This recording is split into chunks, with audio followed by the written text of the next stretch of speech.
What is going on, everybody? Welcome back to Big D Energy right here on the Woodward Sports Network. We are back in effect. We've got the full squad in the house today. My name is Neal Ruhl. Happy to have you with us wherever you're watching, on the YouTube channel, on the Woodward Sports app, however you're doing it. We're certainly grateful that you are. You know this guy. He is Joique Bell back in the house. D-Mac, Darren McCarty here as well. And, you know, Joique, you guys were both out of studio yesterday. T-Foss came in and held it down. What'd you have going on, Joique? Oh, what did I do yesterday?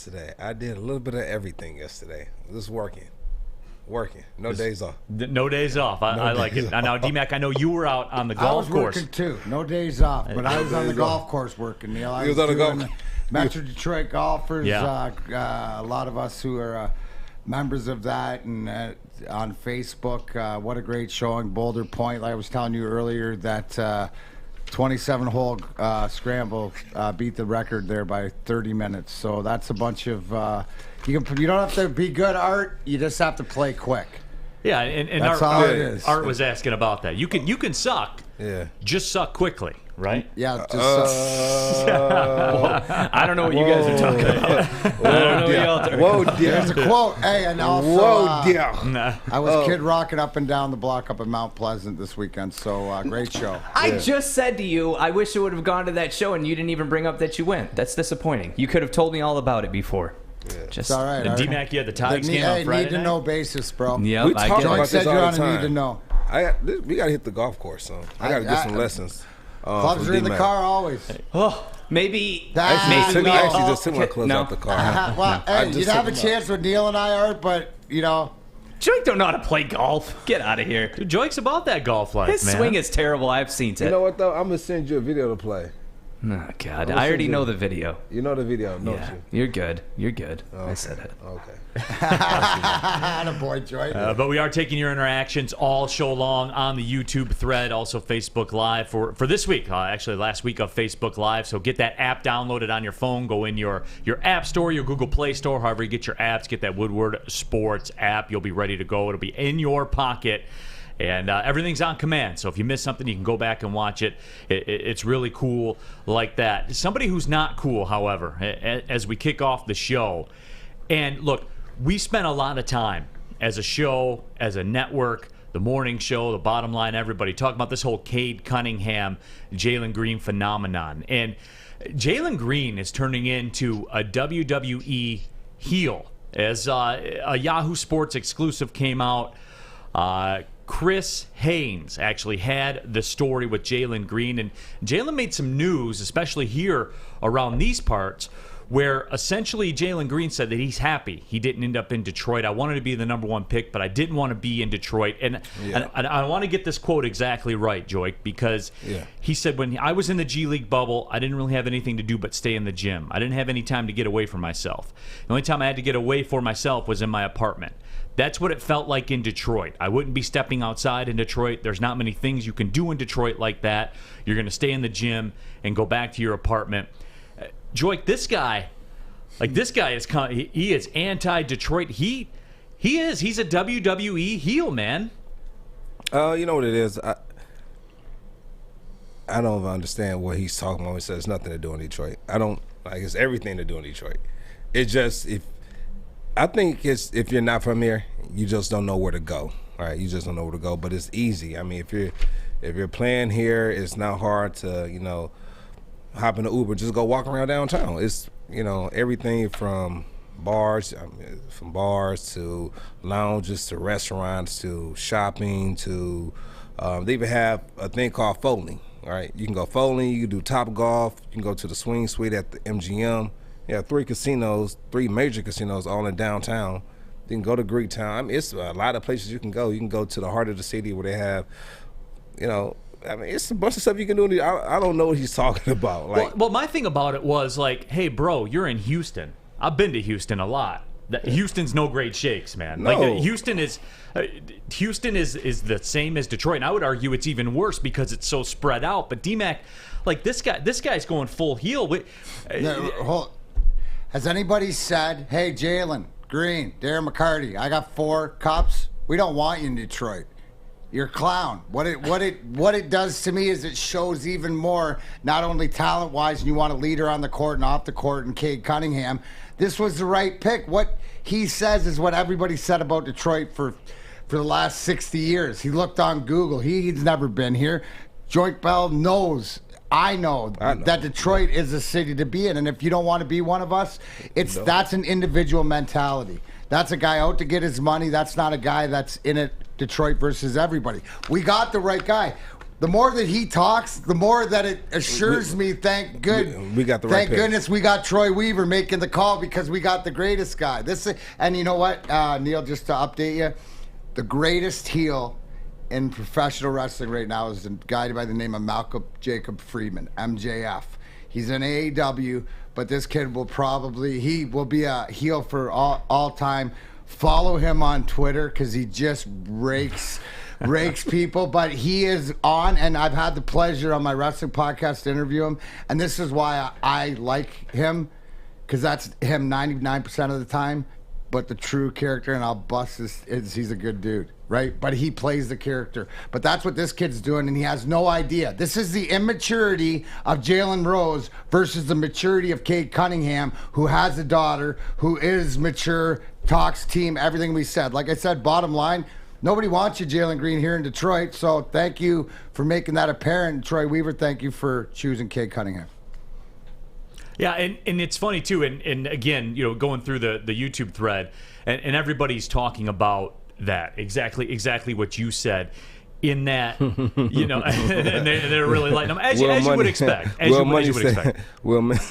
Well, Money said he wears Daisy Dukes. The Jalen Green shorts right now seems to be the topic of discussion, and of course, Mr. 715 says Jalen Green can't hold Garzilla's jock, and we'll have more on Luka Garza Nation and the continued myth of Luka Garza later on in the show. I'm gonna say this, because I'm not gonna say he's not talented. Jalen Green is a talented athlete, but like I want to allude to something he said in his interview. I want the Rookie of the Year. Now I want a championship. I want the Rookie of the Year. You don't see those or hear those things come out of Cade Cunningham mouth, because it's more of a big team, little me mentality, and that's the type of mentality we need here. We don't need a guy that's me. And the Houston Rockets wanted a stone cold killer when it comes to getting the ball in the rim, and that's what they have in Jalen Green. But a guy that's going to help lead them to a championship, that's not what he's portraying right now. You know what I just thought of? What's up? Malice of the Palace. We just saw it, watched it. We're putting that behind. So whether Ron Artest or in basketball, or who's the most hated guy, like a Claude Lemieux. Well, now you got a Jalen Green to boo. So there you go. Perfect. Because you don't want us getting on your case for dissing us, because we'll shove it right back in your behind. Yeah, absolutely. And I don't know the schedule off the top of my head, but when Houston comes to Detroit and to Little Caesars Arena, that'll be an entertaining environment to be in. They're releasing the schedule today. They are releasing the schedule today. So, man, that would be a good Christmas Day game. Yeah. Right? You slide the Pistons in there. Yeah. Does the NBA work like that? Like as far as like the NFL does with the flex games, where they can do it? Would they look at the schedule? Do you think they do? Do you think Adam Silver is about the matchups? Do you think it would be a rookie, because it's the Lakers on Christmas? It's always used to be the Kobe or Jordan or whatever. Yeah, the Warriors would be on. Right, but do you think because of the first and second pick that the league or Adam Silver, it'd be it's interesting to see if they're cognizant of all this going on and it plays into it. If it were Commissioner Neal Ruhl, yes. It's definitely going to be Rockets, Pistons. Still got a few years, bro. I'm trying to get you the broadcasting job. We can't go to commissioner. We got to baby step our way there. I get that, but if they're smart, they'll do that, because you look at that, you look at the ratings that it pulls on Christmas Day.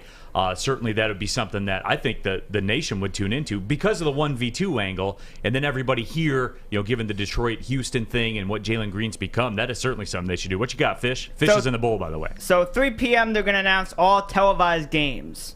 So they're just going to do the ESPN, TNT, ABC games for the opening week, and then the Christmas Day games will be out. So today at 3 o'clock we'll find out, maybe just one game of the Pistons, but we'll see if they put them on Christmas, which I don't think they will. I just don't think they will. The 10:30 is probably going to be Nuggets Jazz, because they seem to love to put them on. 8 o'clock will probably be the Lakers. because they love to put them on. They might go Lakers Celtics maybe, or I could Lakers see a Bucks. Pistons Rockets at 12:30. Okay. To kick the thing off on Christmas Day. But 12 o'clock, they like to put the Knicks on. Yeah, they do, don't they? So 2:30 or 5 is open. Yeah, so there you go. But it'll be interesting to see. I'll certainly keep an eye on that, and we'll see how that shakes out. But Joique, I know.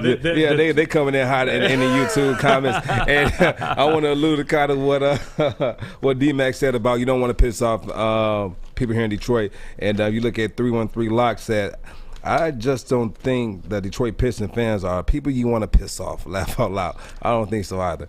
It is pretty humorous. If you're watching on YouTube, look over at that comment section. People are in rare form. I knew I should count on them. They're coming through. They said big H energy, H for hoe. It's getting real in there, Joique. But you know what it was though, because he didn't make it. He made it personal, right?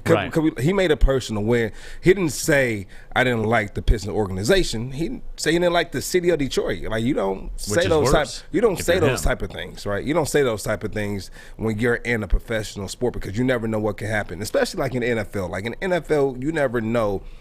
Like, you never know when you're going to end up. I was in four different cities in 1 year, from Buffalo to Philly, to Indianapolis, to New Orleans, right? I'm not going to sit here and say I don't like New Orleans. I'm not going to sit here and say I don't like Indianapolis.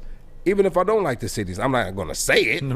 Right. Like even if you really do feel that way, you don't say that. Right. And that's really the thing, and this is a conversation that we're going to continue because this is a good theme that's going on right now. The athletes that are sticking their proverbial foot in their mouth. Patrick Beverly's in the news. We're going to touch on that in just a couple of minutes. Yeah. But I do want to continue this whole discussion. But first, Joique's going to have a discussion about the heating and cooling industry.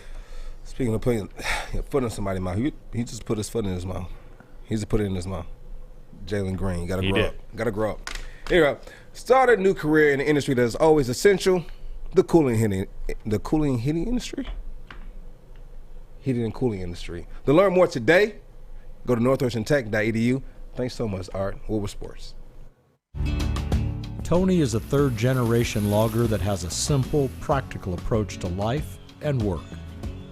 That's why his Coast DX342 knife is perfect for him. The stainless steel blade is rust-resistant and made for all-weather use. And the double roll-lock safety ensures that it will never inadvertently close when he doesn't want it to. That's why Coast is trusted tough. Big guys. Welcome back to Big D Energy right here, Woodward Sports Network. Neal Ruhl, Joique Bell, Darren McCarty. Fish is in the bowl. Art is in the booth as well. We're squad deep up in here. YouTube comment thread hot right now. They're spitting straight fire. Ryan's reaction says Jalen Green's the kind of dude that likes Ohio. So that they say he'll put sugar in his grits. They said Jalen Green looks like a guy who doesn't put sugar in his grits. Jalen Green uses women's Dove deodorant for his sensitivity. Yeah, so we're just we're having a couple laughs and things like that. But I did, Rye. Yeah, I did want to internalize it though, because D-Mac, you saw this certainly in your career with big-time dudes that came in here that were at the top of their game. You saw it with Chris Chelios. You saw it with Brett Hall, all those kinds of guys. And Joique, you too, with Calvin. They said Jalen uses Summer Eve. You guys are on fire. I don't know if you got – no, we have to take some time to the YouTube. But somebody said that Jalen Green uses Summer Eve. That's hilarious. But people don't know what Summer Eve is. Go look up what Summer Eve is. It's hilarious. But of course he is. He's a douche. Oh, God. But D-Mac, you've seen this, and Joique, you've been around big-time dudes, too, with Matt Stafford, Calvin Johnson. But D-Mac, I'll start with you in that you saw a Brett Hall who was at the top of the game come in here and really warm up to the area. You saw Chris Chelios, who's a hated enemy, really warm up to the area. What is it about Detroit that takes these guys? Once you're here, you love it. It clicked into me listening to Calvin Johnson at his speech. It doesn't matter what organization. It's the fans. It's the people. It's the community. And you look at a guy like Chris Chelios, and trust me, he used to chase him around the ice because he tried to kill Sergey. So me and Proby tried to Kilronick. But the fact that when Shelly comes here, because it's the mentality of the athlete and the person that engulfs himself in the city, he did the same thing in his hometown Chicago, and he did it here to the same people. That's why he's embraced. Well, the one athlete that can be loved in both Detroit and Chicago. And, but it's the people. It's the fans. It's the way you treat it. And it's the guys that know, right? We're a Brett Hall, you mentioned, that comes in to win a championship, but he knows what he has to do. But also, too, the mentality is you're going to go out and you're going to work and you're going to do it. So you give us what we give you back. People sense it. There's no BS.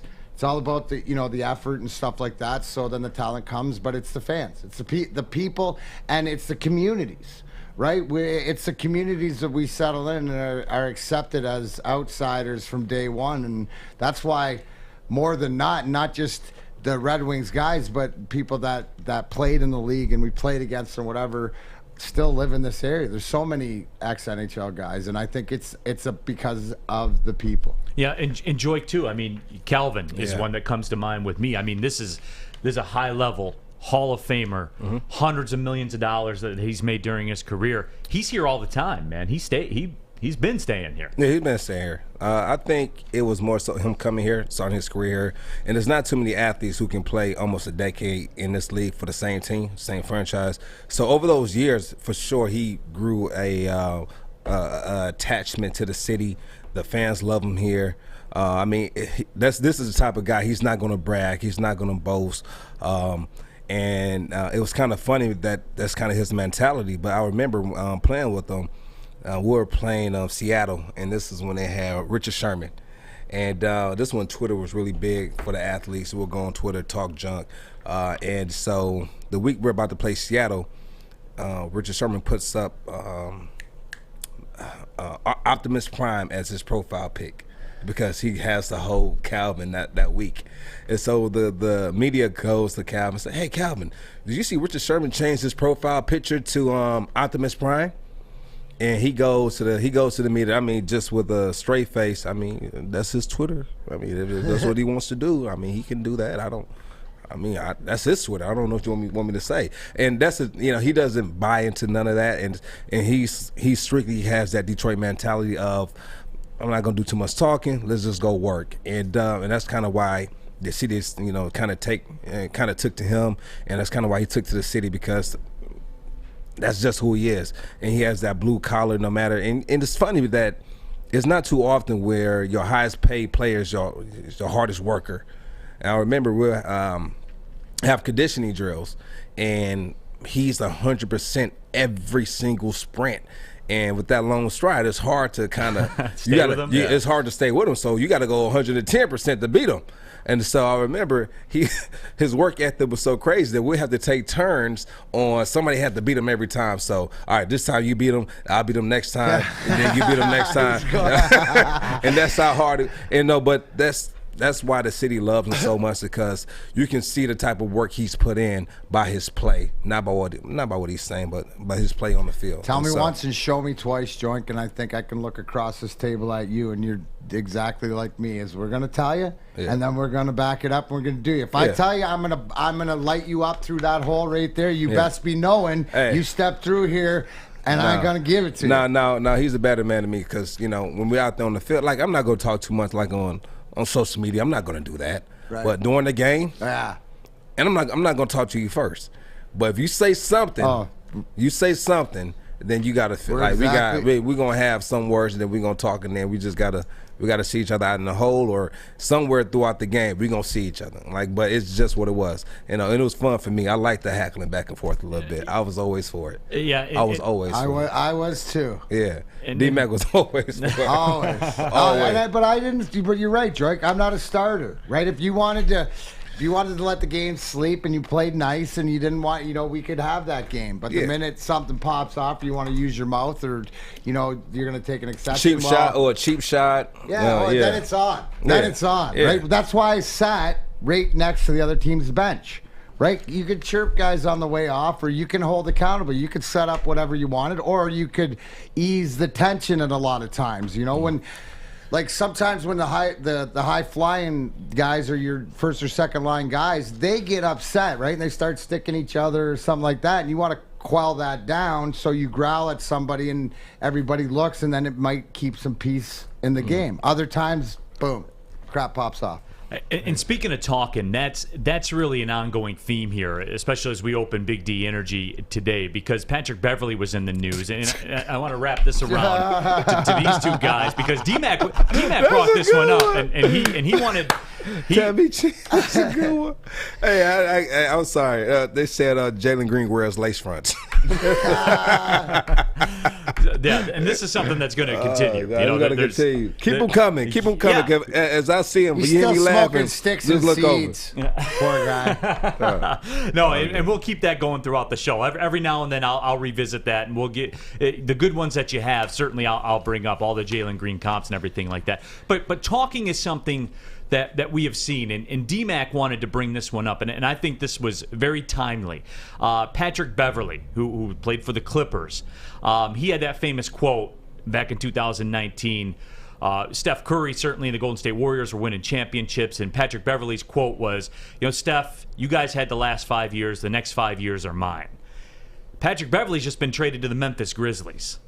So, Ja Morant, nice young squad, but they're not in a position where they're going to be challenging for a championship anytime soon. And now that quote has come back to haunt him, much the same way that this whole Jalen Green with Detroit thing will haunt him, especially when he comes through LCA.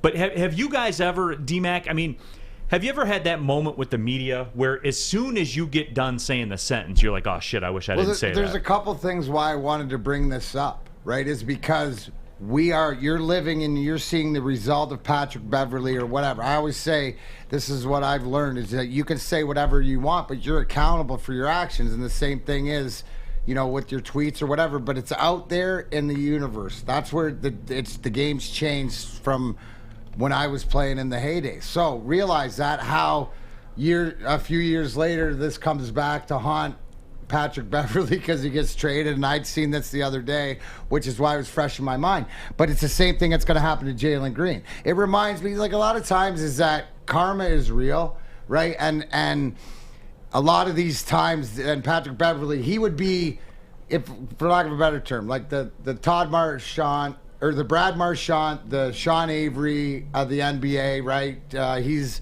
vocal, he's physical. We all know, he's the guy that him and Kevin Durant get into it all the time.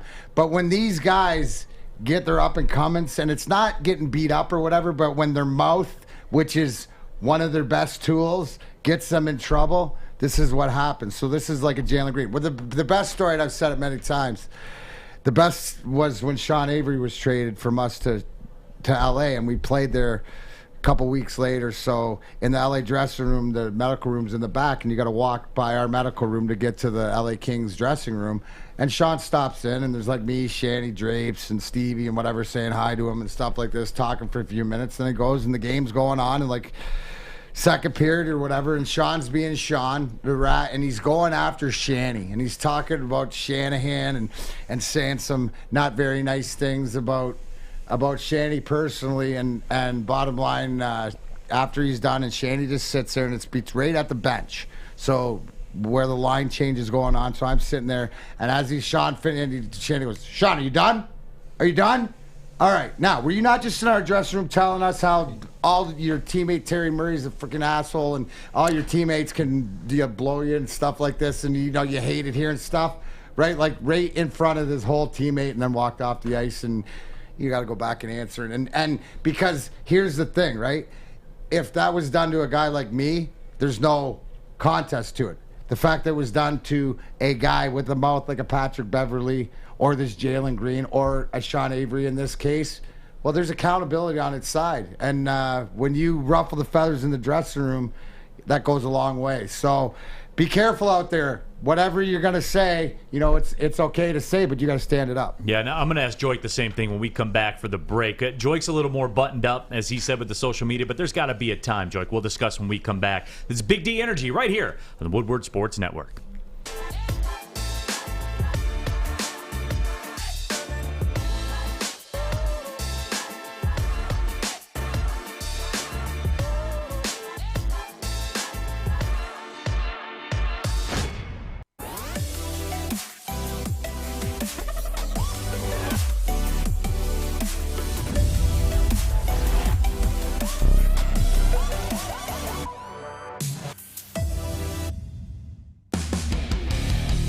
Back in the house here, Woodward Sports Network. It is Big D Energy. My name is Neal Ruhl. He is Joique Bell.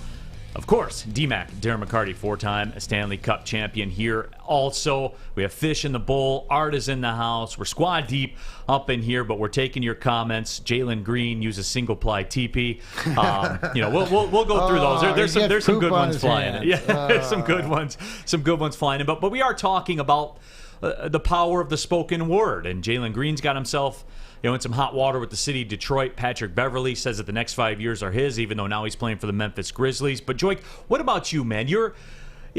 Art makes fun of me, says I'm a real buttoned-up kind of corporate guy. But Joique, you're not a guy that says a lot on social media or anything like that. But throughout your career, did you ever have anything you said to the media or said to someone else where you're like, as soon as you got done saying it, you're like, damn, I wish I didn't say that? Yeah, just when I was coming off of that Achilles surgery, and I did an interview because I was coming out. I think this was Reggie, first year gone since we had started our tandem.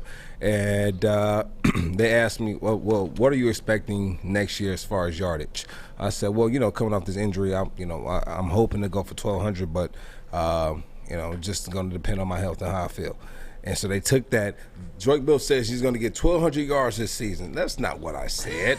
That's not what I said at all. But, that was one time where I put something, like I said something, and then they took and they spent it. But, that's the media. And so that's why we were always taught to, when you speak with the media, you say little, and when you lose, you say less. So yeah, and it's one of those things, too, where, as Darren said, it's funny because we talk about this and we know this, but when you put stuff out there, it's out there forever. And it's funny to me to see this continue to happen to people, and Jalen Green's going to wear it, man. And I will keep an eye out at 3 o'clock when the NBA schedule drops. I want that bad. Yeah, especially nowadays, right? It was different when you just had to worry about who's the reporter in the room and don't talk to this one because he must quote you or take you out of context, or you always go to. So the beat writer, when it was newspaper and stuff. Now the fact, the internet, the all digital like we are at Woodward Sports, there's the access, so you never know. And everybody else, when things happen, boom, the camera's there. So you have to be more, as Art says, be more Neal Ruhl, button it up. And then on social media now they have this thing called like close friends. So when you post, only people that you're close with can see it, and so you can like pick who you want to have in your close friends. So sometimes it could be some talking in there, but when I played, we didn't have that. So you have to be very cautious of what you posted. You know who's not in your close friends? This guy, Art. What do you got? No, I will say, I was just going to bring that up. Joique, I noticed a green circle around his Instagram post, and I didn't get it. Joique, are you willing to admit on camera that you put me in your close friends group? Are you in it? Yeah. You didn't... Did I put you in didn't it? know? Yeah, I see the little green circle. That's a mistake you'll have to fix. No. He's hey, going to keep fix your it. friends. Damn Hey, it. keep your friends close and your enemies closer. Joint. Very nice. That's so Detroit. I love it. Yeah, Should have well, never said anything. Well, speaking of on the record, and we're going to talk about sports betting. Fixed. All right, there you go. I'm glad we got that. I'm glad we got that handled. But speaking of about on the record, we're going to talk about the whole sports gambling scene in Michigan coming up a little bit later on in the show. But there is one particular sports betting story that really caught my eye. And the Action Network put out a tweet and said one bettor on the BetMGM platform wagered $2,500 on Michigan to make the college football playoff at 20-1. That bet will pay $50,000 if he wins. Best of luck with that. Was that tax free? No, he'll have to pay some taxes on that. Now, I know the state of Michigan is pulling for this guy, but in reality, this guy just threw away $2,500. The state of Michigan or the state of Michigan? Well, the state of Michigan will get that piece of the $2,500 that BetMGM takes in. The state of Michigan's going to get theirs either way. They'll get it through BetMGM when the guy loses, or they'll get more if the guy wins, even though he's not going to win. Have you guys ever seen money more wasted than that? Well, I think somebody just put $1,000 on the Lions to, like I've seen dumber bets, $1,000 for Lions to win the Super Bowl, or Tigers to make the playoffs, or something. I mean, you're saying there's a chance. What's the odds there's always on that? a chance, and you know what? $2,500 is a lot of money to anybody, but some people. Maybe not. This is their whim. Maybe this is just like $25 to pay you $500 to this guy. So, to each their own. It is not what I would have bet, at least this year. So if you're going to, I don't think he's going to cash on this one. I think the kids in the school system will make out in this one. Yeah. It's like the Keno. Absolutely they will. But Joique, it begs a question to me because anytime I'm going to have a Michigan football discussion, and you guys probably won't like this, but I go off of reality. I don't go off of hope. I go off of what the reality of the situation is. With Michigan, do you think that they know in their soul, and look, you were a football player. You were paid to play football. You played football at the highest level. Yeah. But is there ever a situation where, I think it is with Michigan, where they know in their soul, Joique, that they're not beating Ohio State? And we have years of data to suggest that is, in fact, the case.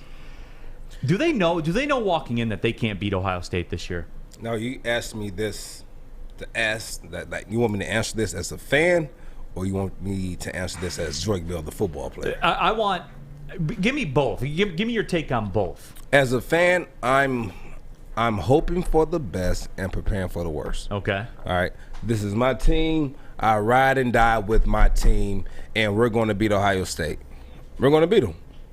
It's overdue. There's no way they're going to beat us again. We have to do something this year. Now as a fan. Oh. When Sean was here, he would call all Michigan fans delusional, right? He would call them delusional. Right. Now, as a player, I feel every week walking out there on the field that I'm going to win every game. I never walk into a game saying, well, we're going to lose this game. Now, we do walk into certain games to say this game is going to be a tough one. We got to bring our hard hats for this one. And so we have games like that. But going into a game and saying, oh, this team is going to beat us, I never walked into that situation. I never been around men or young men. Maybe that's a bad question because that you're paid for that mentality, right? Like you are paid to have that. Even in college. What about even in college? Even in college. Well, D-Mac, what about you? I mean, in OHL juniors, every year there's a stack squad. I never walked into a game. As an athlete, right? You're going out there and you're going to give it all, but don't give us that political answer, D-Mac. No, you're going to give it up. No, you're going to give it all, but you think you can win every game, or why would you play? Or that's your mentality to whatever else. If you're talking about Michigan and the fandom, if Joique's saying the fandom about we're going to beat whatever like that, that's delusional because of the situation that Ohio State ain't falling. If you're talking that, but to me it comes down to the program. Jim Harbaugh, like who's got it better than us? Where's all the hype? There's no noise anymore. Where's the umph? Where's the pop? I don't care. Usually if you're falling down, you got to get back up. I just see a defeated. Because of everything going on, I just see that like somebody put a pin over there and there's really nothing going on. So they need a spark. They need a guy to come in, and ingest some enthusiasm. I want Michigan. I really, really, really want Michigan to do well this year. I really do. Like I'm hoping for. But are you putting $2,500 of your bucks on them to make the college football playoff? Not this year. Being no, realistic. I would say no because they haven't proven anything to me yet. That's what I'm saying. I wouldn't do it yet. If they go out this year and they make a run for it and they're playing better football and I feel confident next year I might do something for them because I really don't bet on games. But aren't you more concerned, like we're talking about the way that every other organization professionally here is being built and their structure and culture? They forget wins and losses. They are just abysmal with everything going on there from the Anderson to the Bow stuff and it's affecting the program because you don't hear the confidence at all even coming out of that. Maybe that's a good thing. Maybe he's taking the other tack to just be quiet and go out and prove it, and they're going to show you something. That's probably what it is. So I hope it is, Joique. I hope you come in here and go, talking. I see this. I see that there's that spark again. I mean, you got to think. We can correlate this to the Michigan basketball team. Last year, they wasn't doing too much talking before the season. They weren't even ranked in the top 5. Yeah, but I don't this is a totally different thing because it's the Jim Harbaugh, and we watched this. So let's take this football team and what he's done with the program and everything's going on with that Michigan football team. And I just don't see any that shimmering light of even when we got the crap beat out of us, losing to Jersey and then losing to Colorado. There still was fight coming back at training camp that we weren't going to be denied because it was more of we're not going to get another opportunity. I don't feel that coming out of Michigan. You feel that from, you mentioned the basketball and the Sparties. You know That's what we the need to Tom do? Izzo. You know what we need to do? We need to bring on some Michigan rivalries on the show and let them tell us what the culture is there. Absolutely. How do they feel about Jim Harbaugh? Are they buying into what he's selling? And how do they feel about this upcoming season? Absolutely. I'm going to get That's one of what them you call guys on the line. Yeah, I'm gonna absolutely. give those guys on the line. But this just illustrates here. Chad, but not that Chad, says on YouTube, Michigan isn't beating OSU sucks. I just want them to not lose by 3 touchdowns. So Chad, but not that Chad, tells me that, because my question is, does the fan base realize like how grim it's gotten? Because sometimes they seem as though they're disconnected from reality. But Chad seems like he's a Michigan fan. But they are getting that idea right now of exactly how far they have fallen. I mean, you need Army to miss last-second field goals to beat them at the big house. I mean, sometimes I wonder, though, man, does the fan base recognize exactly how far It's Michigan falling? football. It's Michigan football. Cool. You know, they haven't been relevant in 2 decades, man. Like, I that's hear what you're saying. great. You All know, right. they haven't done anything TCU hasn't done, you know, in the last 2 decades. They done crap for nothing. What have they really done? 97, they got half a thing. How many? And big that's the like thing, though. games? So how does Michigan still have one of the biggest names? That's They have great. it- That's the answer I want. It's great marketing. Yeah, Right, it is. It is. They're the That's a ultimate whole marketing different tool. conversation. Yeah, they're The the big ultimate house. marketing It's tool. not working right The now, pl- though. The big house. Yeah, those who stay will be champions, just not Just in the last added 2 in decades. a few more thousand. How many? They added in what? How many more seats in there? 10, 15,000 more seats in there? They can add in as many as they want. It's not It's going to pack out every time. cool. I mean, cool story, man. That is. Doesn't that's mean great. you win games. Doesn't mean you're going to Hey, win you can games. sell out It's Let me crazy. tell you- For you to not win games and make as much money as they're making, they steal it. Yeah. Let me tell you somebody still- who did but I help love win a Michigan, game though. last night. The legend of Luka Nation continues to grow. We'll talk about that when we come back. It's Big D Energy right here, Woodward Sports Network. Welcome to the Call Sam Chopper Shop, where you can win a custom-built chopper while helping our veterans at the same time. Watch as the Bad Pig Custom team turns this bike into a one-of-a-kind classic chopper. And when it's finished, we'll be donating the bike to Volunteers of America Michigan to raffle off in support of our vets. A great cause to give back to those who've given so much. Watch for Call Sam Chopper Shop episodes on our social media channels and get your raffle ticket today at callsam.com/chopper shop. Bring it up. Welcome back to Big D Energy right here, Woodward Sports Network. Make sure you download that Woodward Sports app in the App Store, in the Google Play Store, whether you're Team iPhone, whether you're Team Android, doesn't matter. We got you covered. Any way you want to do it, we're doing it as well. Appreciate all you getting involved on the YouTube chat stream as well. That's been a lot of fun. Joey 2 times says Jalen Green is the kind of guy that punts in Madden. So there's that as well. We have those. I was like, all right. We have those going on around. You know, so we'll be touching on those as the show continues and everything that's going along with it. But you know, one guy who might win the Rookie of the Year over Jalen Green, Luka Nation, continues to impress. He had a double-double in the first half of the Summer League game last night. And Shams Charania said, reported that Luka Garza has signed a 2-way contract with the Detroit Pistons, so that means he'll be able to split time between the Pistons and the G League affiliate as well. So, you know, he's making a way right now. Each team gets two-way contracts. The Pistons use their other one on an undrafted free agent that they signed, but Luka is on the books now. He's going to be a 2-way guy. And, you know, it's one of those things, and I talked about this with Terry Foster yesterday, but we see this certainly in Detroit, D-Mac, where this guy has electrified the Detroit sports scene. I mean, you go on, he's trending on Twitter. You know, this was a guy that didn't really get a lot of love, certainly in the combine. The numbers, the measurables weren't there, especially from a quickness perspective. That's why he sold Detroit. Yeah. That's why he sold Detroit. But he's electric here, D-Mac. I mean, again, look at the impact. Look at we just came off of talking about Jalen Green not wanting to be here. Here's the opposite. A kid just wants to come and work and do what it takes. Signed to a 2-year deal, gets to practice with the big team, play in the G League. He'll be up and down. This might be the diamond in the rough development wise for the Pistons. You know what I'm saying? And this is a guy that wants to be here. That's what we want. He exemplifies Detroit. So I think the way that he plays, right? And if you listen to the kid talks, he knows his downfalls. His slow feet are like my slow feet, so he's gonna work at it like I worked at it, and I respect him a lot because this is what he's all about, what he's worked for, and he's showing it. He's not talking much. You know what I'm saying? He's just going out there and showing you how it's done. He could be an integral part moving forward, and I like the fact that he's not rushed, pushed, sat on the bench, that they did the two-way deals in the NBA, and especially because it's right next door. The Pistons developed, right? It's right downtown. This is going to be the greatest. I think this, as development-wise, is going to be huge for the younger Pistons guys, not just Garza. D-Mac, you brought up a great term when we talked about this last time, and you said he's self-aware as a player, and you said something that both you guys said that. You said that you were very self-aware of who you were as a player, not as a person. As a player, not as a person. That was your line. That we'll talk about the other part later. But as a player, when you're the college national player of the year, like Luka Garza was, it would be very easy to rest on that, right? And say, hey, I was the best player in the nation. Obviously, what I do works. No, he came in and transformed his body in a very short amount of time. You're talking to the guy over there who won the Division II Heisman. You're talking to the guy here who won the OHL Player of the Year last year, junior.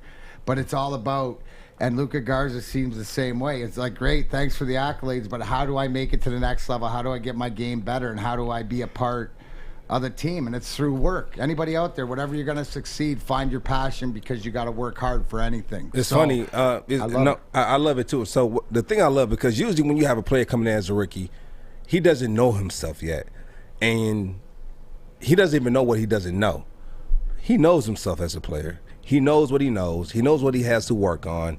From the quick feet, I think one issue that they had with him was them saying that we don't know if he can defend at this level, at this elite level. What does he do? He goes out, he loses 30 pounds. He's taking this serious. He's been a professional, and this is very rare to see guys like this coming in and being this professional at such a young age. It's you have to remember, right? Guys like Luka Garza, guys like Joique Bell, guys like Darren McCarty. We've been told why we wouldn't be able to make it to the next level all our lives. This hasn't been his way, his defense or his feet or whatever. He's been told that since he's been 14 years old, no matter what skill it is. So it's what he's been willing to do. So it's just not, he decided now to work on this. And if you follow his father, Frank, and you follow what they do, they're in the gym, they're doing the work. That's why he's going to get better and he's going to progress, and in the right situation. And that's the perfect situation is right here in Detroit with this team, right? With the way that the two-way deal is with the practice facility next door, and to have the best of both worlds. Outside of his play on the court, right? Yes. He fits this team. Why? Because earlier at the beginning of when I first started here at Woodward Sports, we had Troy Weaver on. And that was actually our first guest on my show here. And he said that when he came into the city, he wanted to build a team with the identity of the city. And people ask me, why do you love Detroit, right? Why do you love Detroit? And I would tell people, I love Detroit because Detroit reminds me so much of myself. People counting you out and us being able to fight and get back to where we need to be in this country. And so now we're starting to have that respect that we deserve around the country. I mean, it's so much things that are going on in the city. And so when I look at, people like D-Mac, people like me, people saying you're not going to make it, you're not going to do it, you don't have the skill set, you're too small, you're too slow. But he has 4 cups. I got 7 years in the league. We figured it out. Luka is figuring it out. He's going to be here for quite some time, and I'm excited to see what he does in the future, because he's a guy who exemplifies what Detroit is.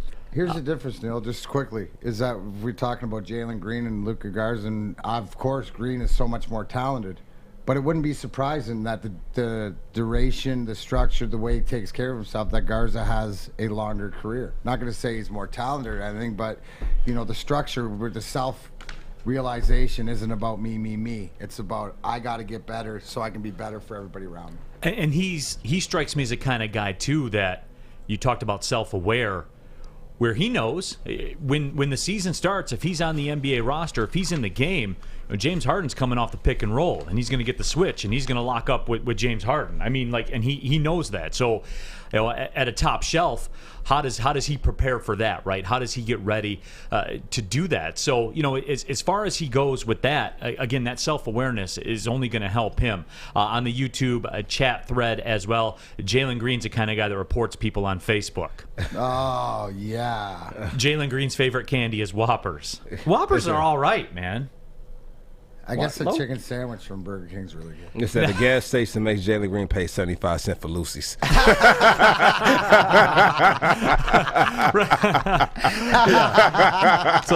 that just goes to tell you. That just goes to tell you.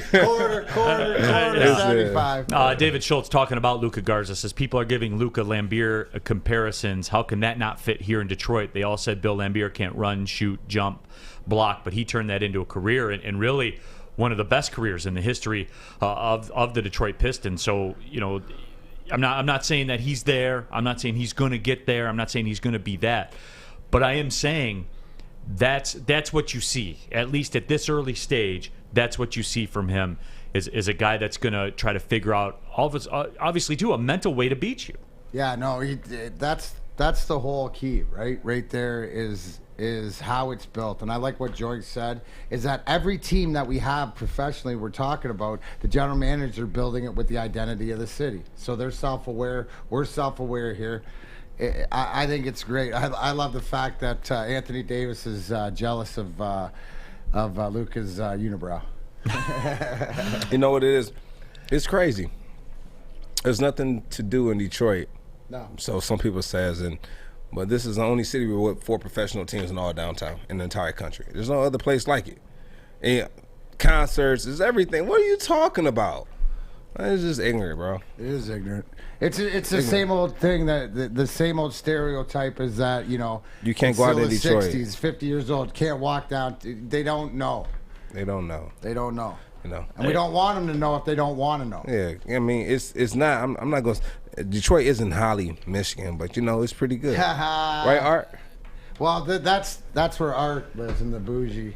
Art is from Flint, right? Are you from Flint? No, we've gone over this a million times. I live 15 minutes outside of Flint. I live in Holly, Michigan. Oh, so you're not from Flint? I never said I was from Flint. Okay. You said you were from Flint. No, I said that I worked in Flint. No.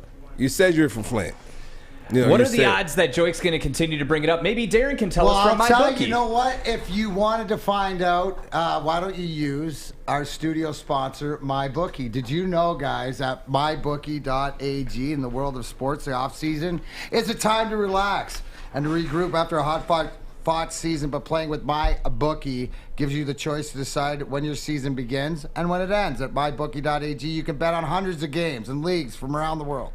Whether it's a game day parlay or a long shot winner, MyBookie's got you covered.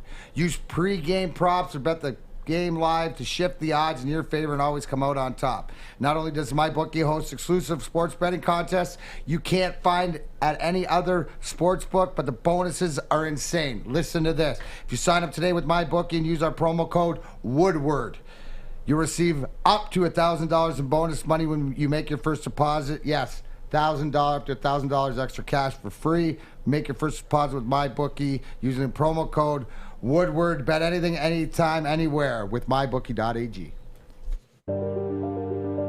I'm looking to bring on another HVAC tech right now. We are recruiting 5 to 10 techs a month. We're looking to grow and expand. Every new tech we hire is from Northwestern Tech. The hands-on training is fantastic. They're always my first call. We love hiring Northwestern Tech grads. They come out trained and ready to work. Our program is only 10 and a half months, and our next classes are starting soon. So why wait? I'm looking to hire a graduate of Northwestern Tech. Northwestern Tech. Northwestern Tech. Northwestern Tech. Back at it here, Woodward Sports Network. This is Big D Energy. Big D Energy. That's right. Let them know, Joique. Joique Bell to my right. D-Mac, Darren McCarty to my left. Fish is in the bowl. Art, Flint Town's own Art is in the producer's booth as well. They said that I'm from Holly, but my baby mamas are from the streets. No comment. I've got love for all of my baby mamas. Absolutely. Baby mama. Hey, how many baby mamas you have, Art? How many do I have? Yeah. Well, I have 2 and then my wife. Man, you are the future of radio. I don't know about that. No. You are the rapper future. of radio. Thank you. That's who you are. I'll take that as a compliment. The Nick Cannon of the radio. Yeah. No. Nick Cannon. Radio.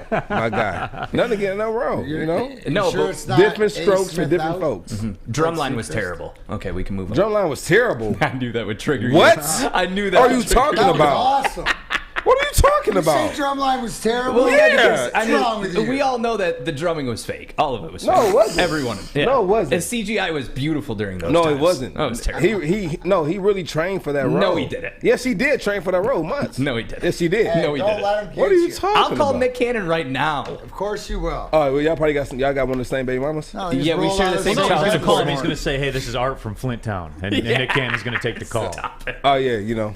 Dude, when Nick Cannon comes to Flint to do Wildin' Out, one of the tours, do we have to pay you a tax to have protection on the street? Well, no, but I will say that Drumline was so great that they never made a sequel. They did make a sequel, And it was once terrible. again. Oh, yeah. I didn't know because it was crap. Straight Yes, to it DVD. did. So that's how I know you're just not part of the culture. So Yeah. stop trying to. Clearly, I am not part of the Why culture. you hating, Art? Huh? Why you hating? Why you hating on drummers, Art? I Art love Smith drummers. hates Now, drummers. if Mike Why? Portnoy Hey. was the drummer in Drumline, Hey, I'd you watch. giving love handle energy in there. Well, he knows the way to crush me is to talk about my love handles. I hate you. LHE. Yeah. Welcome Love back to handle LHE, energy. starring Art from Flint Town. LHE. Give us a call, 810. I love Art, man. This could possibly, real quick though, this could possibly be the greatest quote ever. Chad, but not that Chad, says Art's motto is take him from the streets, bang him in the sheets. So, thank you. Thank you, Chad. Really appreciate that. Hey, it's a lifestyle. It's a lifestyle. It's a lifestyle for Art. I did want to touch on this story because I wanted to ask you guys a question. ESPN put out a story, and everyone knows, you know, to some level, to some degree, people were involved with baseball cards. A great percentage of the people that are watching, that are around here, at some point in your life, you know, certainly for if you're in your 40s or whatever, you know, there was a point in your life where baseball cards were a factor. And everyone knows, I think, the Honus Wagner baseball card is by far the most famous of all time. And one of them just sold at auction for $6.6 million. It's one of the highest conditioned, highest graded Honus Wagner cards in existence. There's a very, very limited number of them even when it printed. And there's some stories that go on about that it was a cigarette or tobacco company that put the cards out. Honus Wagner wasn't a big cigarette or tobacco guy, so he wanted them to cut the production. So there's less of those than there is anything else. But with all that being said, the sports memorabilia, sports card industry was one of the big winners, I guess you would say, of the whole COVID era, in that it's something that when people were on lockdown, it's something they revisited, right? You would go, you'd clean out your closets or do whatever, you'd find your baseball cards, and everyone kind of refound that love for sports memorabilia and sports baseball cards. So are you guys ever surprised? And you guys lived it. I know, Joique, you probably had people ask you for your gloves and stuff like that when you're leaving the tunnel, and D-Mac, you as well. Are you guys ever surprised when you see this? And this is a card, so it might be a little bit different, but it's along the same lines. Are you guys ever surprised by stuff you see in the sports memorabilia market and these crazy prices this stuff's bringing in?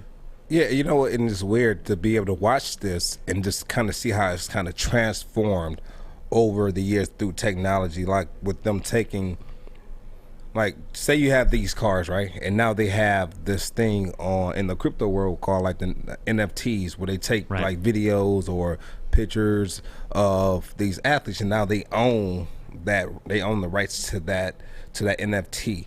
And so what people don't know what an NFT is, a non-fungible token, which basically means that it can never be duplicated. Like, you own that, you can always have that. And so it's kind of weird how, like, it's kind of transformed. And like, when you have these cards like this, I remember they are going for a lot of money. I think who was that? We talked about this with Sean, and Sean had like a lot of cards. Wayne Gretzky rookies. Yep, that he can probably sell for like $250,000 to $500,000, and he had a few of them that he can probably sell that whole collection for like 3 or 4. So it's crazy to have one card go for 6. Now, I'm not gonna say it's unheard of, but wow, what was I doing as a kid? What was I doing? We all have those stories, but I mean, D-Mac, you know, does the sports memorabilia world ever shock you? Well, I think that, you know, with this, to put it in perspective, 30 years ago when Wayne Gretzky was traded, or 33 years ago when Wayne Gretzky was traded to LA. Part of the thing is that this card, and I believe it's the same one or one of two, whatever, was. Right. I remember back in the day, it was 498,000. Right. Something that would seem so ridiculous for a card, and now to see it for 6.6. But again, supply and demand, And I was lucky to come in at the right time where there was so many card companies, in the between 90 and 95 that like rookie cards. I think there's 20 some different companies of rookie cards and stuff. But yeah, collected them over the year. Had a big trunk full. But I was one of those kids. I don't really collect things. It's too bad. But I'd stick those Wayne Gretzky hockey cards in my bike spokes. They made a good noise. Do you have any Joique Bell rookie cards? Do I have any Joique Bell rookie card? I do. Do you? I do. I have a couple. I have one for the Bills, but I never played in the game there. It's only from practice, and I had one for when I played in Philly. Yep, those are my only two ones I have. Those are the only two I have. Oh, do they just like send you your own cards? Or? Yeah, so I think, what's the name of that? So you have different car companies, and what they do is they'll send you in the mail these stickers, and they might send you 2,000-3,000 stickers, and they're like the little small tab that they can peel off and put on, and so you have to sign every one of them, and they just peel it off and they put it on your card, right? And so they'll pay you however much, right? And it's different for different, different amounts for different. Like LeBron's getting a little more than most. Yeah, and for the most part, NBA players usually get higher endorsement deals or sponsorships than NFL players because there's less players.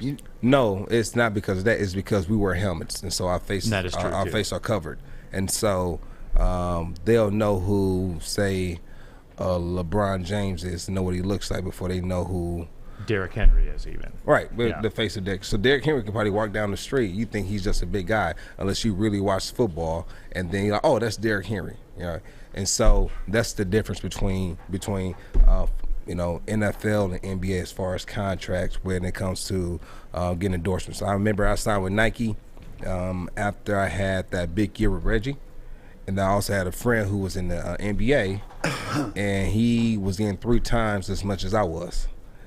And at that particular time, I think I might have had a better NFL season than he did NBA. I think he might have been hurt that year. But that's the deal he had. But that just shows how big of a difference it is between NFL, say an Under Armour deal and an NBA player. What's up, Art? What was that deal like? That's good. Yeah, thank you very much. God, I hate you. I hate everything about you. What was that deal with Nike like, though? Because, you have a big year with Reggie Bush. Was that like a dream come true to sign with Nike? That's the premier. Yeah, it's funny because you know what's funny? I turned them down the first time.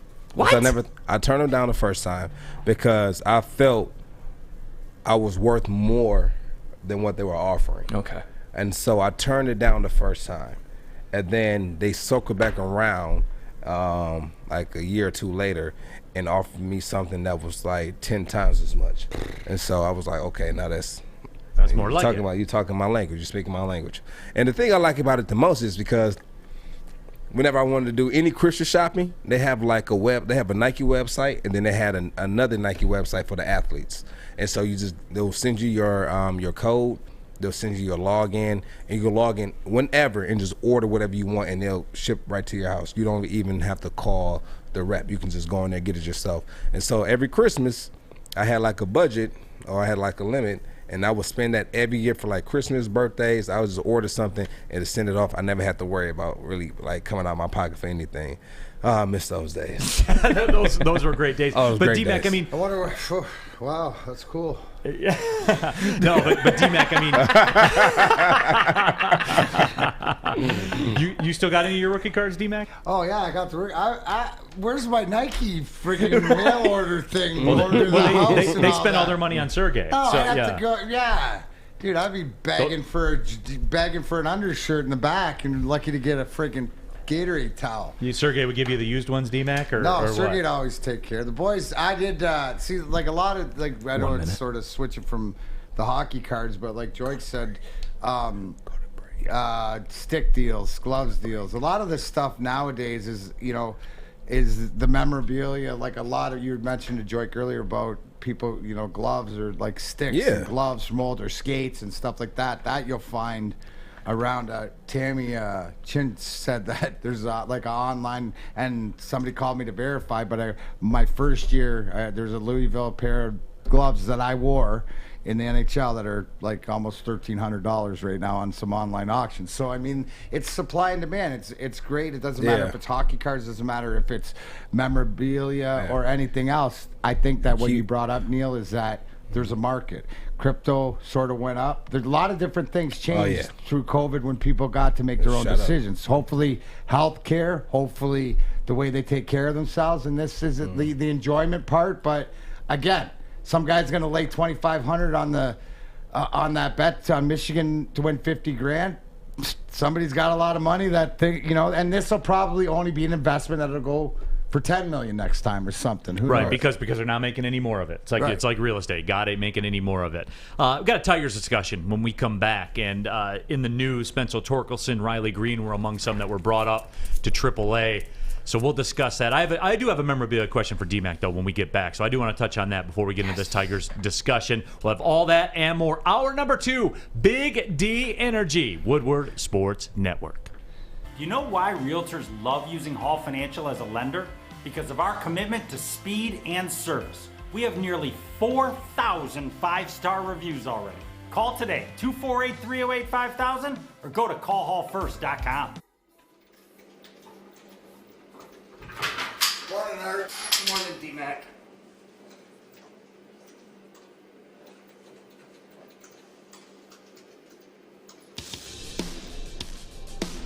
Back at a Big D Energy, Woodward Sports Network. Make sure you download that Woodward Sports app in the App Store, on the Google Play Store, however you do it. If you're Team Android, Team iPhone, doesn't matter. You can get us right there in your pocket on demand. Certainly people following along on YouTube. I got to touch on that. Jalen Green watches 144p videos on Boost Mobile. So there's that as well. And you guys have been great all show long. Jalen Green bedazzles his suit on draft day. They're good, man. They're good. Right here, Jalen Green doesn't have an unlimited plan and asks you to only call on nights and weekends. That's the best one. Yeah, but Jalen Green does not like Detroit. Doesn't want to be there. But just to wrap up this whole sports memorabilia discussion, and D-Mac, before we talk about the Tigers, because you brought something up, and you mentioned the fact you saw online that there's a pair of gloves that you wore in a game that was going for like $1,300. And this is going to sound wrong. And I don't mean it like this, but I can't think of another way to say it, which is weird as a guy who makes his living talking. Does that bother you? And bother's a strong word. Does that bother you to know that somebody somewhere is going to make a $1,300 profit on gloves that you wore? Does that bother you at all? No, because here's the thing. I mean, because it's out there, and the one if I wanted them, I should have kept them. You know what I'm saying? Can you do that? Like, are you guys allowed to do that? Yeah. Not equipment, right? The companies take that, like right? Skates, gloves, like a lot of the different stuff like that. The jerseys, no. The only jerseys we have are the ones we actually won the cups in. So we all, like the ones that we celebrated the Stanley Cup on the ice when we have all of those jerseys. The other years, no. But as far as pants, equipment, like that's where I use all old equipment too. Like I use me and Marty to the point where the last guys to use like the girdle shell and the pull up. I never changed my elbow pads would just get redone. The shoulder pads would just get restitched and stuff. So you always had a lot of the same stuff. But no, that doesn't bother me. It's actually pretty cool, and I'm grateful because I know where a lot of the stuff is because people share it with me, and I want it to be a part of it because it's like I always talk about. It's part of how we grew up and the culture and everything. So the fact that if you have something and you want to show me that you have, I embrace it. So I encourage people to send it to Darren McCarty Ford or Real Darren McCarty, wherever you find Darren McCarty, and that's me. And I guess that's but I've been retired and it's happened a lot. I lost a lot of stuff over my life, so I've come to grips with it. Yeah. That makes sense. Yeah, no, and I appreciate, because throughout the years when you and I have done shows together, I mean, we've spun it down that lane before, where you've always been open about all that kind of stuff. Certainly do appreciate. I know the fans appreciate it too, because that's something that not a lot of people talk about. So it's cool that we have that chance. Listen, you got to fall down. You got to keep getting back up, and you know what? Don't make the same mistakes again. And a lot of it is lead by example. So if my example and being comfortable with, hey, this is my path, it's okay.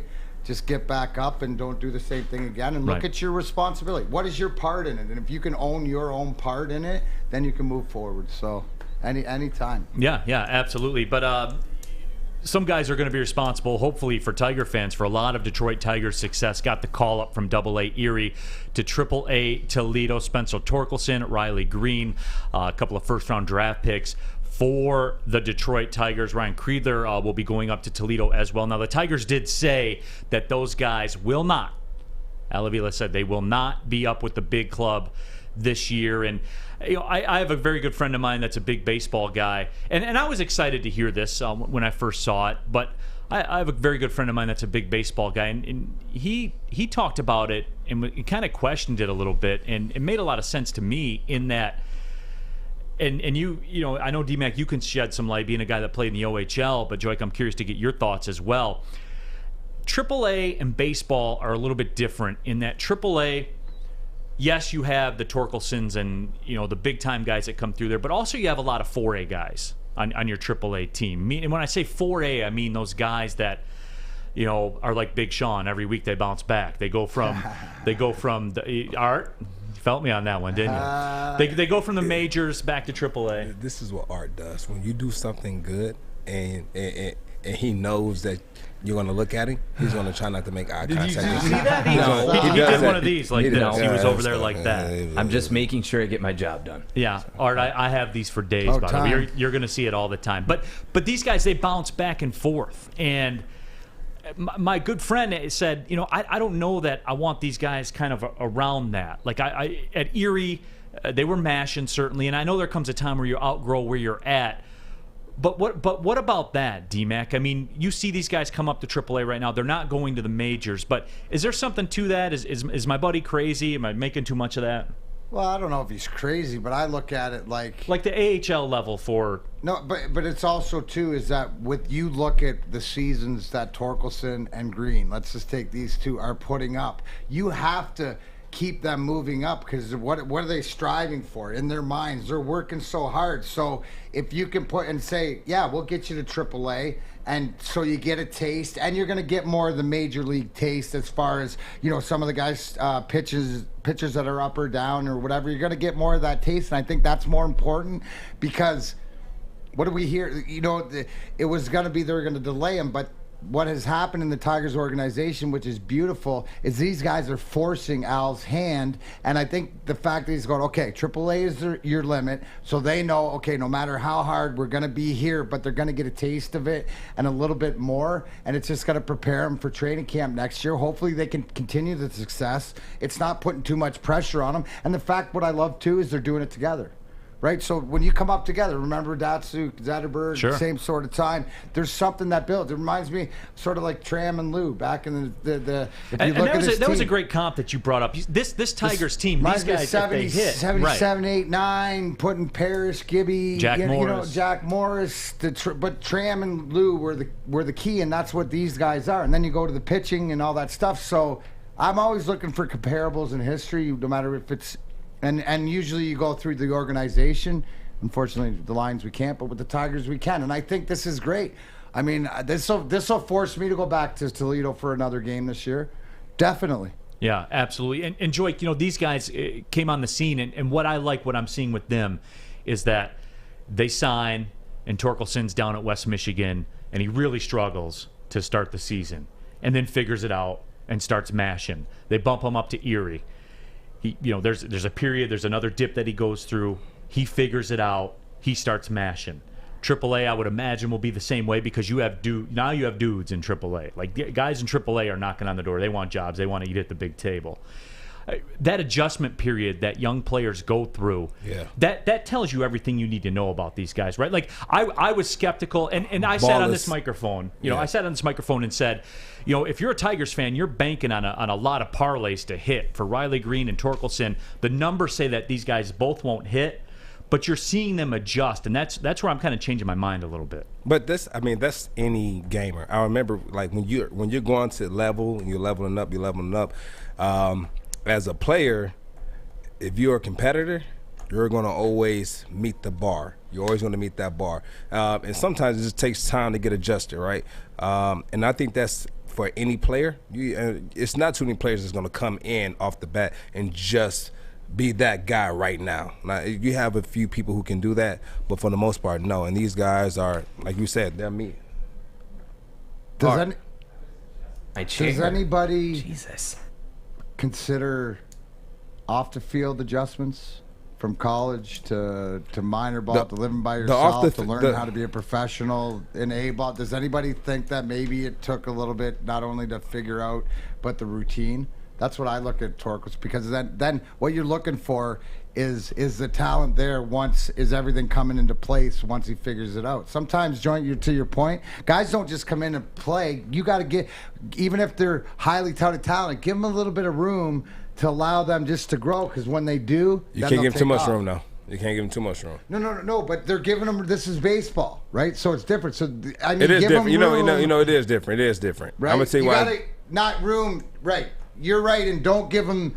You got to tighten the room off the right. Like that's the one thing when things go slow early, it could be adjusting to your routine. What time you get up? Do you go work out before? What makes you the best for when the ball is pitched? Maybe you're not seeing it right. I think it's young kids. It's more off the field, because now as they're building, they're just progressing at every level. So that's talent. Yeah. So I think. It was a coach to tell me, be mentally tight and physically loose. And so when these guys come in, the things that they're learning at that next level can sometimes be a lot to kind of take in initially. And then once you kind of tighten it that, and you can kind of get that, you can get that information. You can store it. Now when you go out there and play, after so much time of going over this information, now I can go out there, I can play looser. But at the same time, me playing looser has a lot to do with my mentality, my mental, me being able to have all the information, being able to have all the information and have it become second nature, and then now I can just go play. I don't have to think as much, all right? And like I said, when you level up, these are the things that you have to do. Well, there's levels. There's levels to becoming a pro. There's level. So, how about I was waiting for that. He was waiting. I was waiting too. You like that? You like that, Art? It was good. All right, here we go. Levels grand opening. Levels provisioning grand opening and car giveaway. Live broadcast all day at the opening event with Woodward Sports. Levels can be found in Centerline 23968 Sherwood Avenue in Centerline, Michigan. This Friday, August 20th, we'll be on site to help promote the grand opening and their new delivery service. EnjoyLevels.com is the website if you want to go get more information. There will be free food trucks, tons of giveaway, and your chance to win a new Challenger. The Morning Woodward show will be there. Big D Energy and the Bottom Line will all be broadcasting live. Do not miss it. Woodward Sports, stay tuned. Welcome to the Call Sam Chopper Shop, where you can win a custom-built chopper while helping our veterans at the same time. Watch as the Bad Pig Custom team turns this bike into a one-of-a-kind classic chopper. And when it's finished, we'll be donating the bike to Volunteers of America, Michigan to raffle off in support of our vets. A great cause to give back to those who've given so much. Watch for Call Sam Chopper Shop episodes on our social media channels and get your raffle ticket today at callsam.com/chopper shop. You want us to fight? We're going to fight for... Yeah, we're going to fight. Welcome back. Welcome back. Big D Energy, Woodward Sports Network. My name is Neal Ruhl. He's Joique Bell. And Darren McCarty in the house as well. Fish is in the fishbowl. Art Flintone's own. Really Flint's biggest celebrity, I think, pound for pound. Pound for pound. When you start breaking it down, I think Art is. There's a guy in the chat that I am fairly certain I know of him, and he keeps saying, "Do not say Art's from Flint." So please, I got to get home to Holly in one piece, okay? No, I know. Bro, you don't have to drive through Flint. You have to drive through Flint to get to Holly. Text me. They just said they Listen, you don't know shoestring, and I know you don't know bootleg. I know bootleg. Really? I used to interview him. You want me to call Ira right now? Yeah, call him. You don't know bootleg. Bootleg and I are like this. No joke. Like, bootleg and I are tight. Are you cool with bootleg? I got his phone number, yeah. Attaboy. Yeah. Shoestring. Y&J, all those guys. Y&J, all those guys, you cool with them? What? Y&J? Are you from? No. Cliff Mack, though, yeah. Okay. Yeah. Louis Ray. I used to interview Louis Ray back in the day. I put my time in Flint. I really did. Well, that's what I'm saying. You're Flint's own. Yeah. Back in the day, I was running Club 937 in Flint. Tell the whole world. Oh, there he is. Okay, check you out. Let me find out. So you're the person, though. So when I go there, I just say I know Artemis Smith. If you say you know, my old gang name, Artemis, you'll be all right. Just don't go. What gang were you affiliated with? I'm not doing that. No. Next topic. Go. Because there's real gangs that will fuck you up in Flint. I'm not even going to joke about that. Yeah. No. I'm just asking. You said you were back Shout in out the to gang Vehicle days. City Social. Let's go. Keep it going. Keep it pushing. Wrapping up this whole Riley Greene, Spencer Torkleson trying to discussion. Get me killed, bro. Nick Heachin says on the YouTube stream they're both coming up 1 year before I expected it, and they are. They're moving. They're pushing the issue, and Darren, that's how this stuff works, right? When you're a young player, man, that's the goal. Make them take you. Right, and you know what? The happiest guy here is Alavila. Make his life difficult. Make it whatever the process. Because this is what we're hoping for, with the other teams too. Is do you have your young guys progressing at a fast pace? This reminds me of what's going on with the Red Wings in Mo Sider, right? We see all the accolades he got last year, playing over in Sweden and stuff like that. Coming into this year, big years expected out of him. That's the same thing for these kids next year. Hopefully, come out of camp making the team. Right, absolutely. So, we've talked about the name, image, and likeness and everything that's going on with college sports. And, the Miami Hurricanes have made some headlines. They're getting, each player is getting $6,000 from one of the sponsors that they have signed on. We saw De'Aaron King get signed by the Florida Panthers, as De'Aaron King's clocking some dollars, man. Yeah. And good for him, man, because he signed that deal with a crypto company, right? Yeah, I mean, we've seen that as well. That's going on all across the platforms also. But a cool story that has come out of BYU, Built Bar, the protein bar company that's, I guess, based in Utah. What they have done is they've partnered with BYU, and through a name, image, and likeness transaction, they have paid the tuition for all BYU athletics walk-ons. So all of their tuition now has been paid for, and they're walk-on athletes. And Joique, like, people don't understand. You and I discussed this last week and before, and people get this twisted a lot, certainly in conversations where athletes with scholarships and versus athletes that don't have scholarships, a large percentage of people that play the quote-unquote non-revenue sports, they're not on scholarship, man. Like a baseball team gets just under 10 scholarships. There's 30 dudes on a baseball team. Soccer team, the same way. There's now, is that NCAA rule, or is that just... Yeah, that's the NCAA allotment for scholarships for those teams. But, Joique, when you see something like this, and you're a guy, you kind of blazed your own path with what you did. I mean, man, you said it before, you were born too early, huh? Yeah. Too early. Just about a decade. Yeah. Just about a decade. No, but stories like this, it's got to make you feel good, though, right? Like the name, image, and likeness thing, it seems to be working out. I was told this was going to be a bad thing. About? You had a gift. You had your own Nike thing for gifts. No, we're talking about college. We're talking about college. We're not talking about. We're talking about college. Man. I got $75 every 2 weeks in June. You did? Yeah. That was your name, image, and likeness. We didn't get that. All right. I mean, then I went to a Division II. I went to Wayne State. So, like I said, they don't have that many full ride scholarships, if any. Right? Yeah, you had one. No, I didn't have a full ride. Oh, close enough. I had a close one, but I didn't have a full though. I had to pay. I think I had to pay for books. So tough. You weren't getting a box of Built Bars. No, I wasn't. But that's not the case for the other teammates I had on the team. Like, that wasn't the case for them. Like you were saying that you were sitting down, and then some guys got just books, or some guys. Yeah, some guys will just get books, some guys will get tuition, some guys will get room and board, and they will get anything else. It got to a point to where, so you have 3 meals a day.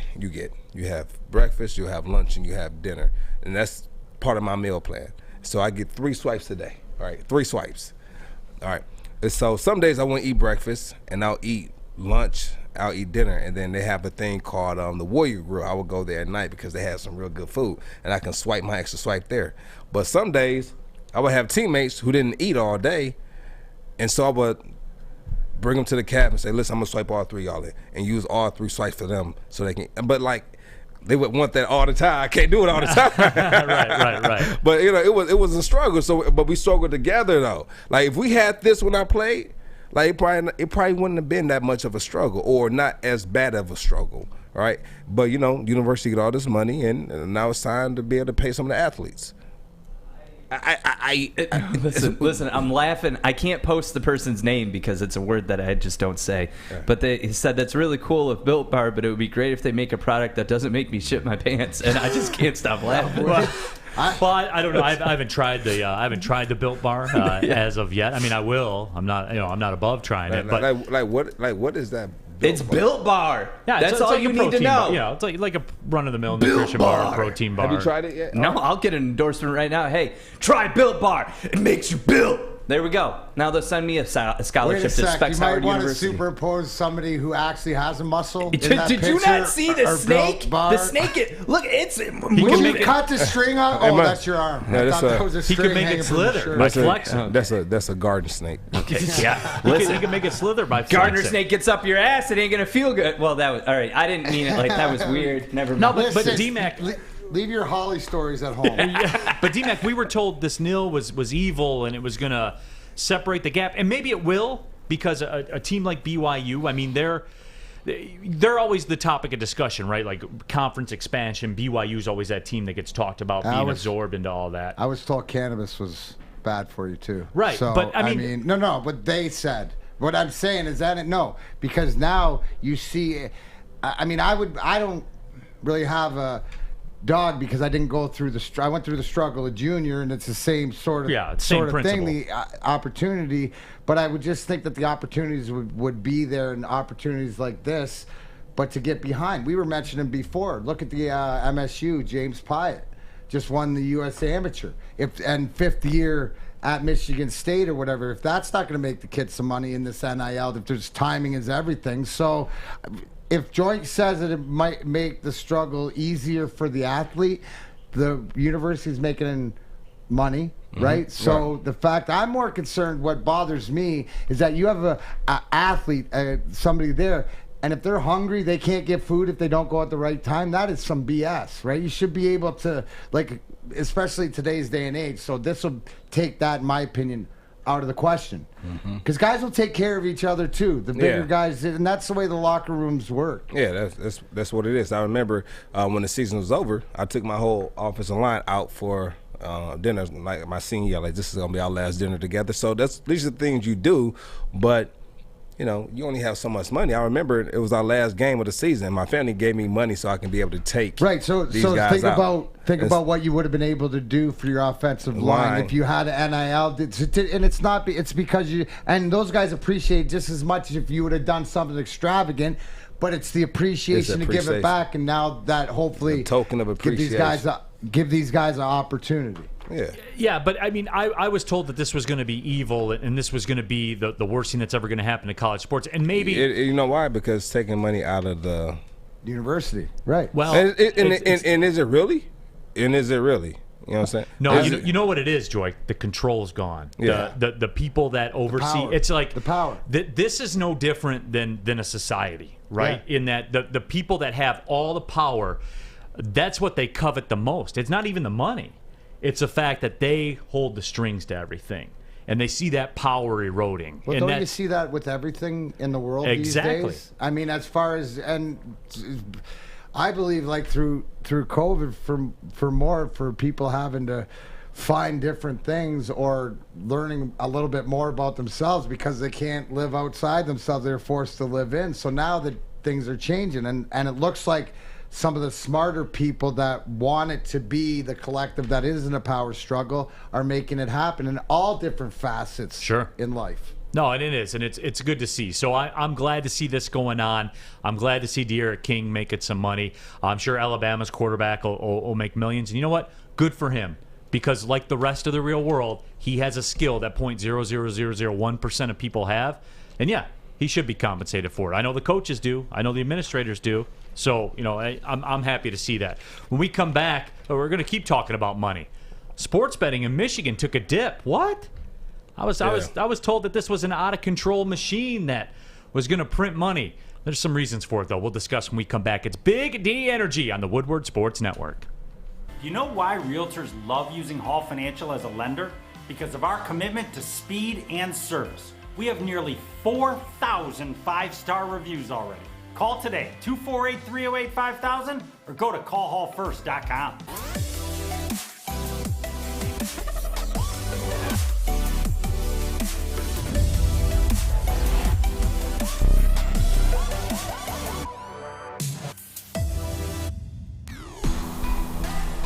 Back at it here, Big D Energy, Woodward Sports Network, Joique Bell. My name is Neal Ruhl. He is Darren McCarty. We just go right down the line there. Fish is in the bowl. Art, Flint Town's own, is in the production booth as well. He's shaking his head, but he hates the celebrity when he rolls through the 810. But, that's fine. I did want to bring this up because I think there's a couple of reasons for it.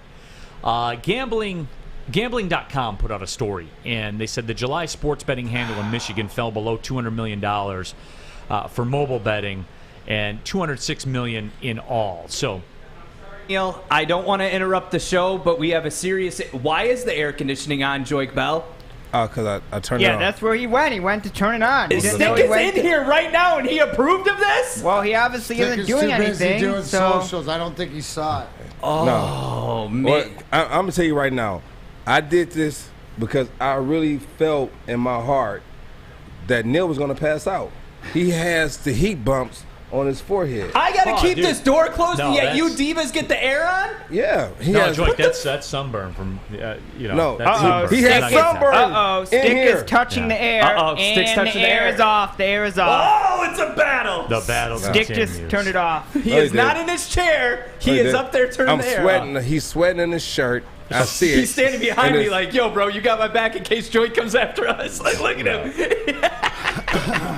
Yo, I'm sweating. I'm red right now, and you're complaining that it's 80 degrees. It's 103 in here. Well, sorry.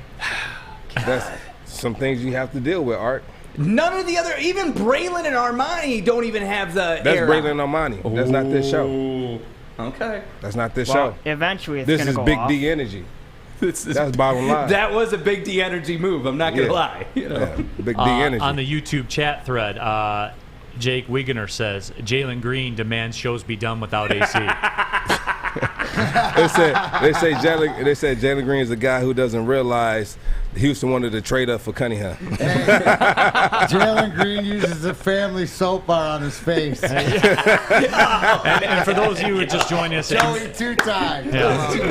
For those of you just joining us, the whole Jalen Green discussion, if you go to the YouTube channel, if you get the app, you can go back, and if you missed the beginning of the show, Jalen Green had some rather unkind things to say about Detroit, and the Big D Energy squad in the YouTube comment thread has been going to work. So that's we've periodically been updating those as the show goes on. So that's something that through the rest of the way, the last 30 plus minutes of the show, we'll bring up the good ones, and we have been doing that. But I did want to turn the discussion though to the whole sports betting thing that's going on in the state of Michigan. The handle was down in June. The numbers are down right now, and there's some reasons to this, I guess. We expected this to happen as far as betting on baseball and golf and those types of things. But guys, don't worry, Joique. The savior is here. You think? Football season is back soon. Those numbers are fitting to pop again.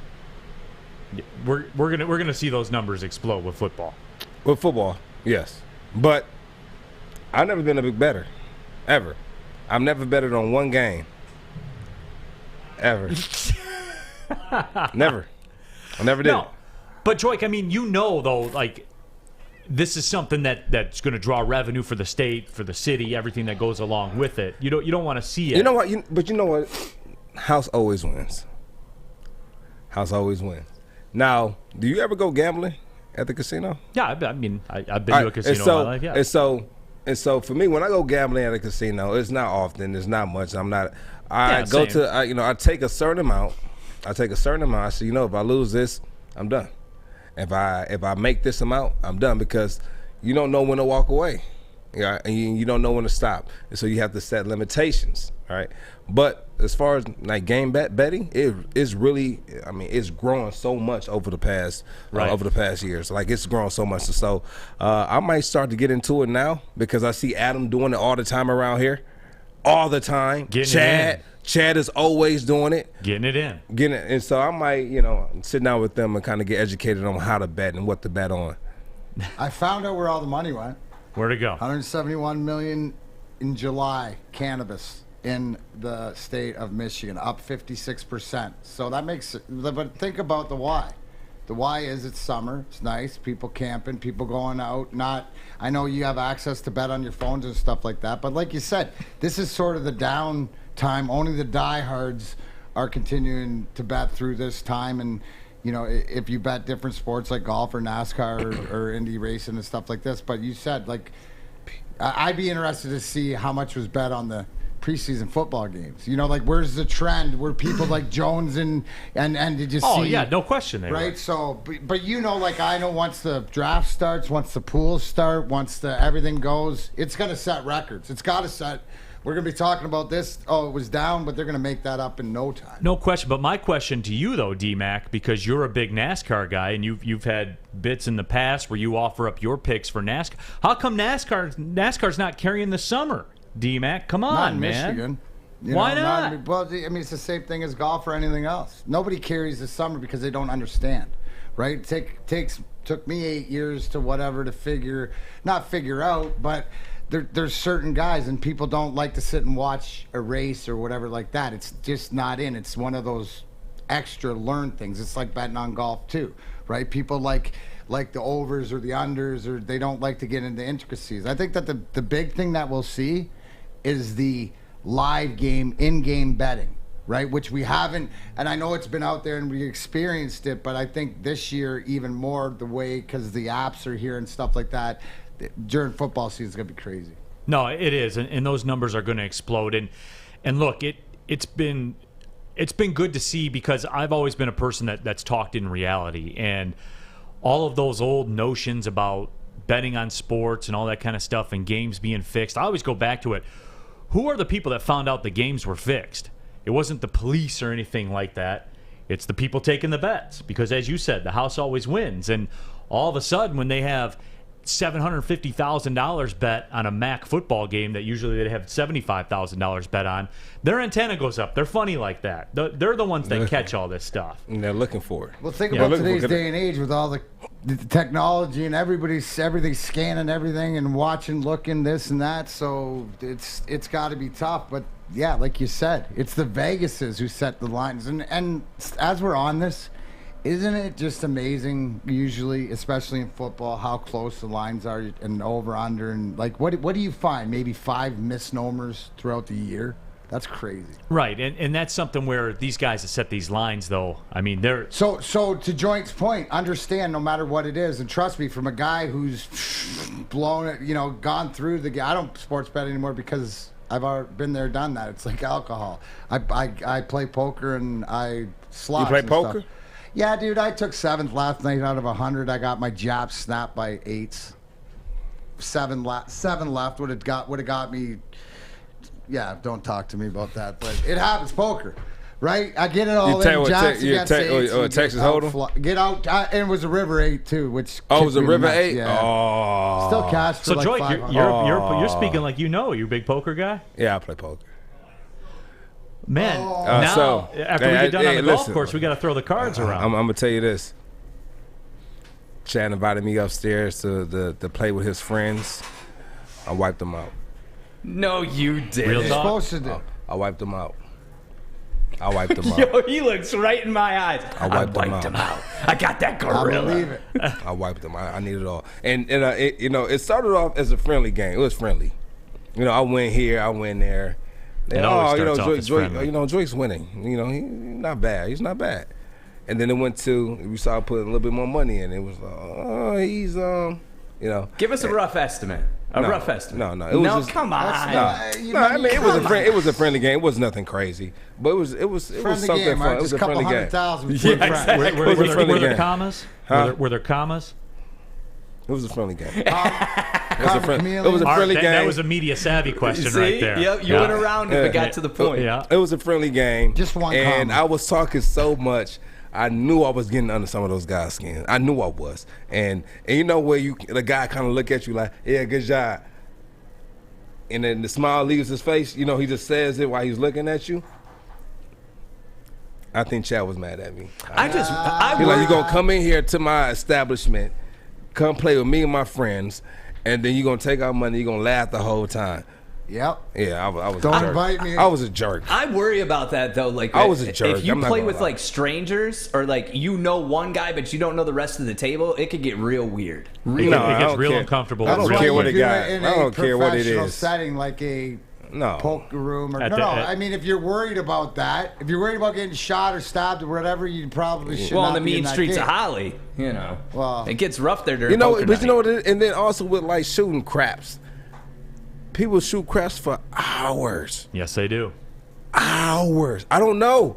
I'm not, I know the game, but I'm not a crap player, but I know the game. I remember I had a friend who was playing. I was out of town. I was in LA. I was at a friend's house. And he had a friend who came over that morning. And then him and my best friend started playing on the table. And then next thing you know, 2 or 3 more people walk in. And then next thing you know, 8 people, it's 8 people at the table. And then you have more people. And now I leave and I come back hours later and they're still at the same table. I don't understand dude, yeah.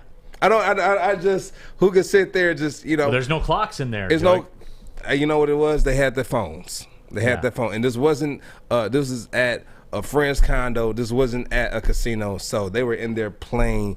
I had to pull him from the table. And he was up. He went up like a few grand. Like he won. There were some did commas good. there. Yeah, he did good. So I wasn't tripping. Do what you got to do, and now it's time to go. You want uncomfortable? Do what I do, because when I go to a crap table in the casino, I shoot from the dark side. Like I basically bet against myself to win. Yeah. That shit gets uncomfortable real quick with people. Like they don't like that. But I don't care. When you bet against yourself? Yeah. On a crap? When a person does that at the crap table, I'm leaving. It's time to go. Speaking of time to go, we have to take a break. Stay tuned in. 15 Woodward Sports. don'ts in a row for 700 and Woodward some Sports. thousand. Was it me? Oh, it wasn't me. 700 grand. We'll be right back. This is Big D Energy, Woodward Sports. I'm looking to bring on another HVAC tech right now. We are recruiting 5 to 10 techs a month. We're looking to grow and expand. Every new tech we hire is from Northwestern Tech. The hands-on training is fantastic. They're always my first call. We love hiring Northwestern Tech grads. They come out trained and ready to work. Our program is only 10.5 months, and our next classes are starting soon. So why wait? I'm looking to hire Hire a graduate of Northwestern Tech. Northwestern Tech. Northwestern Tech. Northwestern Tech.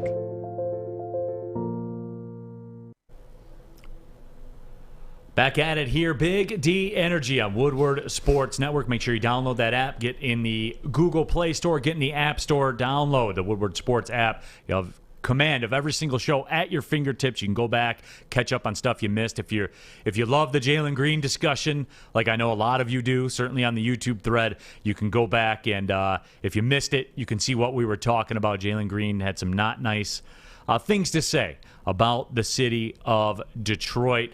My name is Neal Ruhl. He is DMAC, Darren McCarty, Joique Bell in the house as well. But, just to kind of reset that Jalen Green thing, like what we were talking about. You are a child, Joique.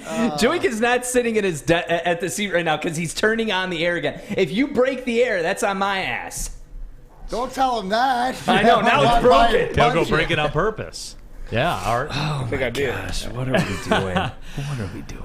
No, but we were having that discussion about Jalen Green, and as you guys know, our guy Corey Woods is down there at Lions training camp all the time, and he had a video where he asked Penei Sewell about Detroit, and we were able to grab that video. Art, run that video. My guy. Now, you've been in the city for a little bit now since you've been drafted. How have you been embracing the city's culture, and how has the city embraced you so far? It's been good so far. Right now I'm in training camp, so it's hard to get out and kind of explore Detroit and all that, this and that. But once I do have the chance, I try to go out and see what the city's like and what the people are like. But so far it's been very good.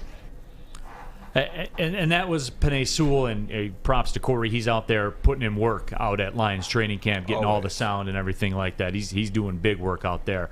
But with all that being said, you know, and look, you know this, Joique. You've been through a million of these NFL training camps. It's not like you're out on the town getting it in or anything like that during training camp, because we saw a rundown before. It's 6 a.m. to 10 p.m.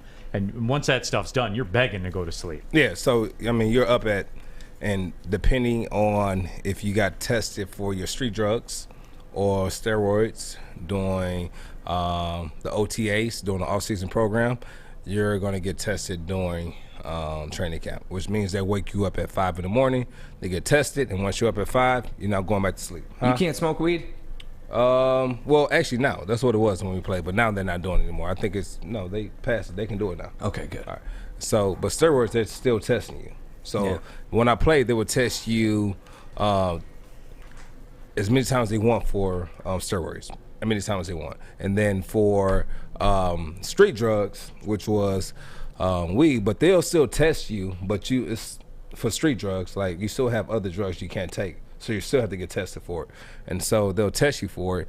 And so it's weird because they'll wake you up 2 nights in a row or 2 mornings in a row at 5 in the morning or 4:30 in the morning to come get tested for your street drugs or for your steroid test. And I'm telling you, so you can be up from anywhere between 4:30 until 9:30 at night. And so you get home, you're not trying to do anything except go to sleep or go over your playbook in bed and go to sleep with your face in that playbook, especially as a rookie. Especially because coming in as a rookie on the O-line, is so many calls you have to learn. So many you have to know. How many plays and variations is Penei Sewell responsible for? Just give me your best guesstimate of a number. I couldn't give it to you. I promise you I couldn't give it to you. It's not even something so it's funny. So I'll give you a perfect example. I went to Indianapolis. And I'm there with Peyton Manning. They gave me the playbook, and I'm sitting there. I'm learning the playbook. I'm learning the offense, and I go through. I say, okay, these are the pass protection. These are the runs. These are the calls. And I got it within like the first week. I think I had a good handle on the game plan on what we needed to know. After like my second or third day of going through the playbook, I came into the running backs room, and I'm not lying to you. Go to the big shot real quick. And so they had the whiteboard that was probably from the bottom of the TV to right where it says the top of the big D Energy TV screen, and it would be a whiteboard around the whole room. And he had all the audibles that Peyton Manning would call during the game from top to bottom, all the way across the whole room. I had to learn all those audibles. And those are just audibles. Those aren't plays. Those are variations of the plays. Those are the audibles that he had audibles of. Retired. I remember that he had a play up there called. It was a name. I think it was. I think it might have been George. Omaha? I think it was called George. I think it was George, and George was. George was an offensive lineman who played right guard there at some point in time when Peyton was there, and he was played to the right. So when he calls George, it has an R in it, so you know the play is going to the right. And so that play would be, say, if it was guard, would be like a power play to the right, power to the right. And I'm like, who is George? Who is George? And the play to the left would be another guy who he might have played with. His name might be Lewis. So it's power to the left. And so I had to learn all these guys' names and guys that Peyton used to play with. I had to learn all these different names on this board. I was like, wow, this guy has all these audibles. The audibles was harder than the playbook. Yeah. Well, how often would Peyton he'd audible almost out. Like, so you come out. So wouldn't it be like, how many times out of 10 would you'd always have to be ready because he'd audible, right? Yeah. So Peyton was not only a guy who called a lot of audibles, right?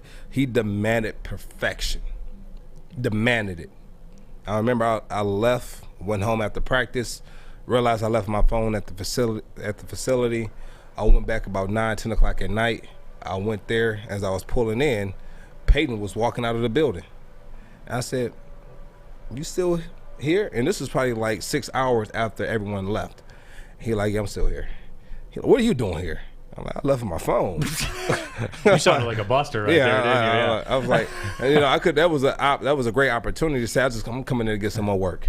That was a great opportunity for me to say, yeah, I'm just coming in to get some more work. Yeah. But no, I said, I left my phone. I'm grabbing my phone. Man, Joique. And lock up when you leave, because he was the last one in the facility. In most facilities, you can just, any player can walk in 24/7. All right, but he had a key to the facility, so he'll lock up when he left. And so, no, it. That explains his greatness. Yeah, so right? I'll give you, and when I say he demanded perfection, I'll give you a perfect example. We're doing strip drill, and strip drills is basically running backs handing the ball off. We did the same handoff for about 5 minutes straight, the same one, over and over and over and over, because he wanted us to all have the same aiming point. He wanted us. I'm like, we're getting the ball heading in the same direction.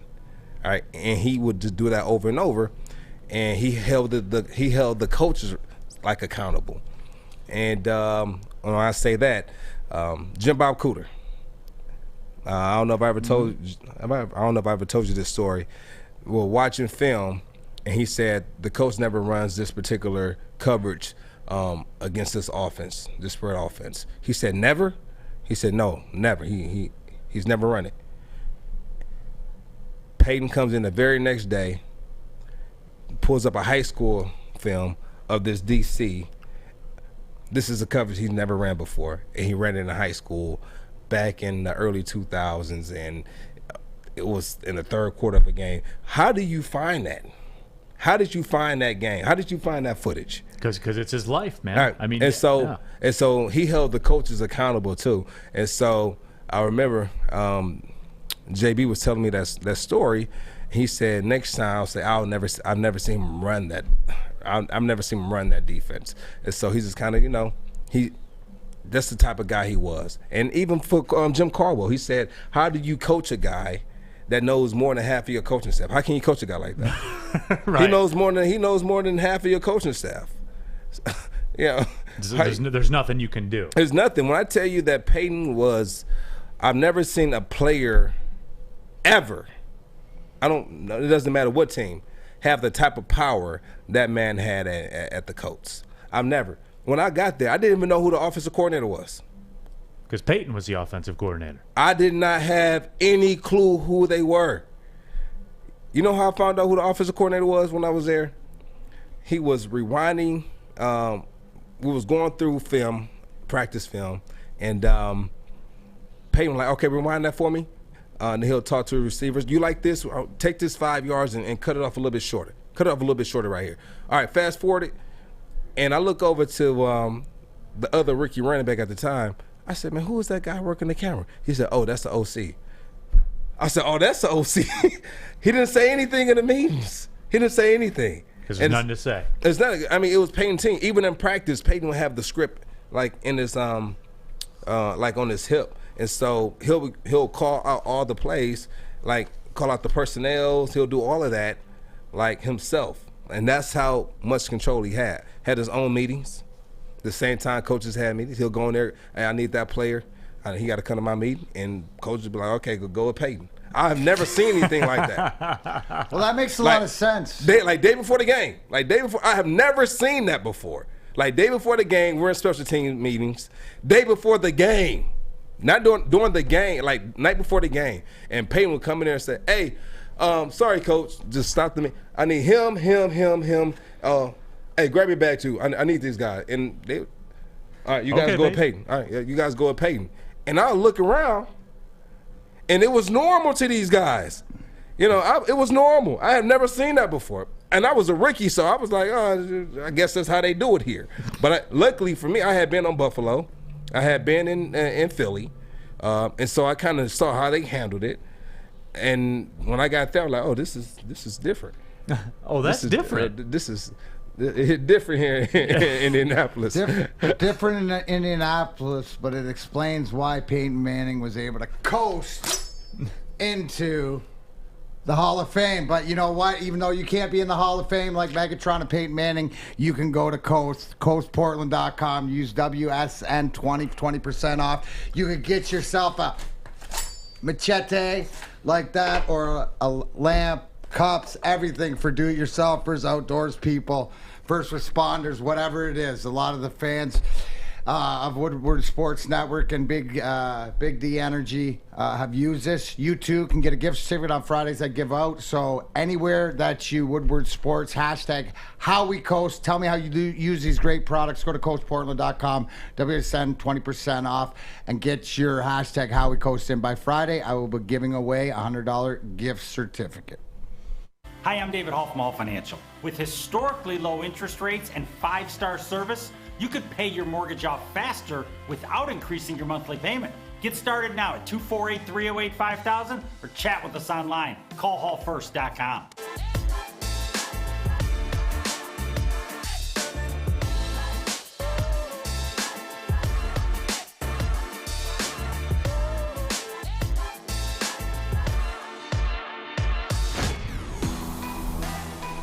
Final segment of the show here. Big D Energy, Woodward Sports Network. Neal Ruhl, Joique Bell, Darren McCarty here with you. Fish is in the bowl.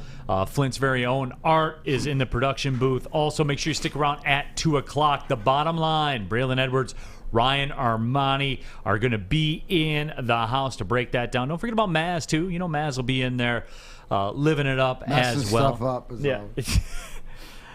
Yeah, okay. Hey, I don't know. This day in sports, you got to get your this. Still, I hope we better be doing that because that's the only reason I watch. Yeah, absolutely. But we've been taking your Jalen Green comments really all show long, and you know you guys have been killing me with it. Jalen Green still build cardboard towers on the weekend. Cardboard towers, yeah. You got little kids. Oh, okay. Yeah, that makes sense. That makes sense. Jalen Green is reading this chat. Yeah. Someone also in the chat is very, I can't say their name because it's a very inappropriate name, but they're saying that we should not be making fun of a child, that essentially he's 19 and until you're 25, you're not an adult, so you guys should all be ashamed of yourself. Shut your mouth. When you sign a $9 million contract, ...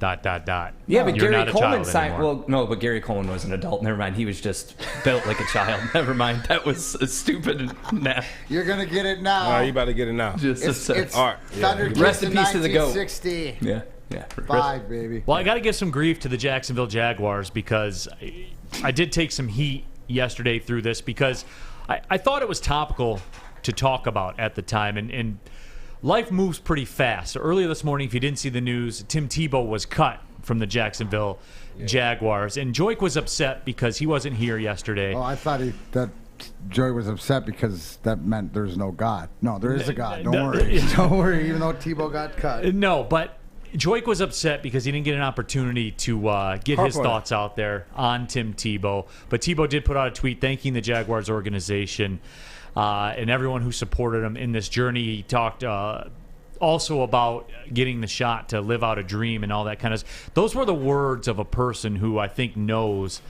like Boyz II Men used to say, they're at the end of the road. and that's what I took away from the Tim Tebow thing is he knows that he's at the end of the road, Joique. But you saw it, right? Like we talked about it yesterday. Play that clip real quick. I don't know, Art, if you still have the clip, and if you do, I'm sure Art can get to it in a couple of minutes. But the block heard around the world that I defended him on this play because, Joique, look, blocking is a pass-fail scenario. And while it wasn't visually appealing, it's never going to be on NFL crunch time. He did the job, man. Like he got in the guy's path. I could do better than that. Art, you could not. I know you're from Flint and you're tough dude. I get that. Your cell phone starts with 810. I understand that. But blocking's a pass-fail scenario. I got a question with that. How does Joique see that play? Because It's the technique. to me, it looks That's like bad technique. the running back beat the guy that he was supposed to block on how it is. Do No, we, he know, did- so what do we he did notice was- this in a film other than it's You gotta Tim think. Tebow? No, I want you to understand this. That's not Miles. All right, that's not Miles. That's not a top tier DN coming off that end. Right, that's not top tier. If that was top tier, Tim Tebow might be on his butt in the opposite direction. Like this, I mean, and then not finishing the play, not running to the ball. Now you don't go back to the huddle until you go pick up your running back. Just terrible technique. Why won't Tim Tebow blocking for me? No. Now, can he catch the ball? He's okay. He's subpar. Especially at 33 or whatever he is. 34-year-old, Yeah. change the position, thinking he's going to come into the NFL and be dominant or even be A contributor. A contributor. Like, no, it's not going to happen. That block right there just shows you, like, he doesn't want that effort he just gave right there. Play it again. That effort that he just gave in that particular play is saying, I don't want to block. Just let me go ahead and throw my shoulder. And then you fall down in a hole. You don't do that at the point of attack. You don't do that at the point of attack because now you have two bodies in the hole. You got the back on the inside and your body's on the right. All right, so if you look at this play, it's kind of, I mean, this is just bad. That's terrible. This is bad. Well, I mean, aren't you mad at the 59 for not blowing him up?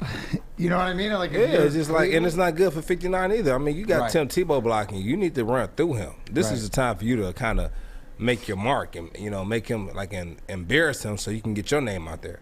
Like, who was 59? That was a chance for you to kind of make a name for But he yourself. got cut today too. Yeah, I don't know. I don't know if he did or not. Yeah.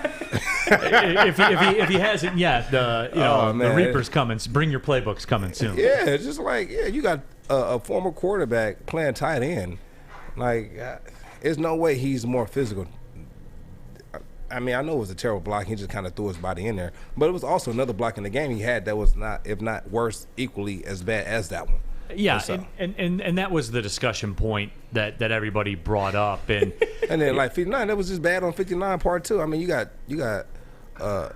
a guy playing out of position with a guy that's playing in position that's not physical at the point of attack. Like, how do you even let Tim Tebow move you back even an inch? He looked tired after that. There was Yeah, a lot I of don't- work for him. well, Joique, you think for 59 too? Like, he knows who's out there right now. You know, you can't get clowned like that. I mean, because honestly, he didn't look bad right there if you're looking at the grand scheme of things. But for me, being a football, I'm looking at that and say, that's, you got to run through him. You have to run through. I don't know if he was just trying to fill his gap or whatever he was trying to do, because I think that play that they were running was the inside zone with a back block by the tight end. But even with that being said, it got the job done in that particular play. But that's not going to be that's not working. built to last. Detroit No. batter 313. Jalen Green rides a horse with both legs on one side. I really like that one low key. I really like that one low key. I mean, are you surprised? I guess DMAC. I mean, are you surprised that it didn't work? Because I think that some people are, because they thought because he's Urban Meyer's guy that he was going to be shuffled through the system. But I mean, I think we saw this is a dude at the end of the rope. Well, I think it was just an opportunity, and whether they wanted it to succeed or not, it was just proofs in the pudding. Like, that's all we talk about. If we're talking before a game, is what do we expect? What should we expect? What do we like? Bottom line here is that he got his opportunity, and what you said, you know, what his quote said is that it's okay to give everything you got to what it is. Sometimes it's not in your plan to be successful, but if he can walk away saying he tried his best, maybe that's the point there that he figured out, I'm done. This ain't for me. You know, the trials are up, down, but I commend him for trying, and at the end of the day, you know, he gave it a shot. Yeah, absolutely. 59 is Curtis Weaver from Boise State. He is 23 years of age. Is he still on the team? He is still on the team as of right now. What was his draft status? Was he drafted? Was he an undrafted free agent? Unsigned free agent, or rookie free agent. I guess we'll find out. We'll find out the deal on that as far as he is, because I would imagine after that play happening to him on that grand of a stage. I'm gonna tell you now, if I play defensive end and they send Tim Tebow to come block me, It's a wrap. I would feel disrespected, and Tim Tebow has to feel it. I mean, that's just what it is. Like I'm about to make my name taken out the God. You know?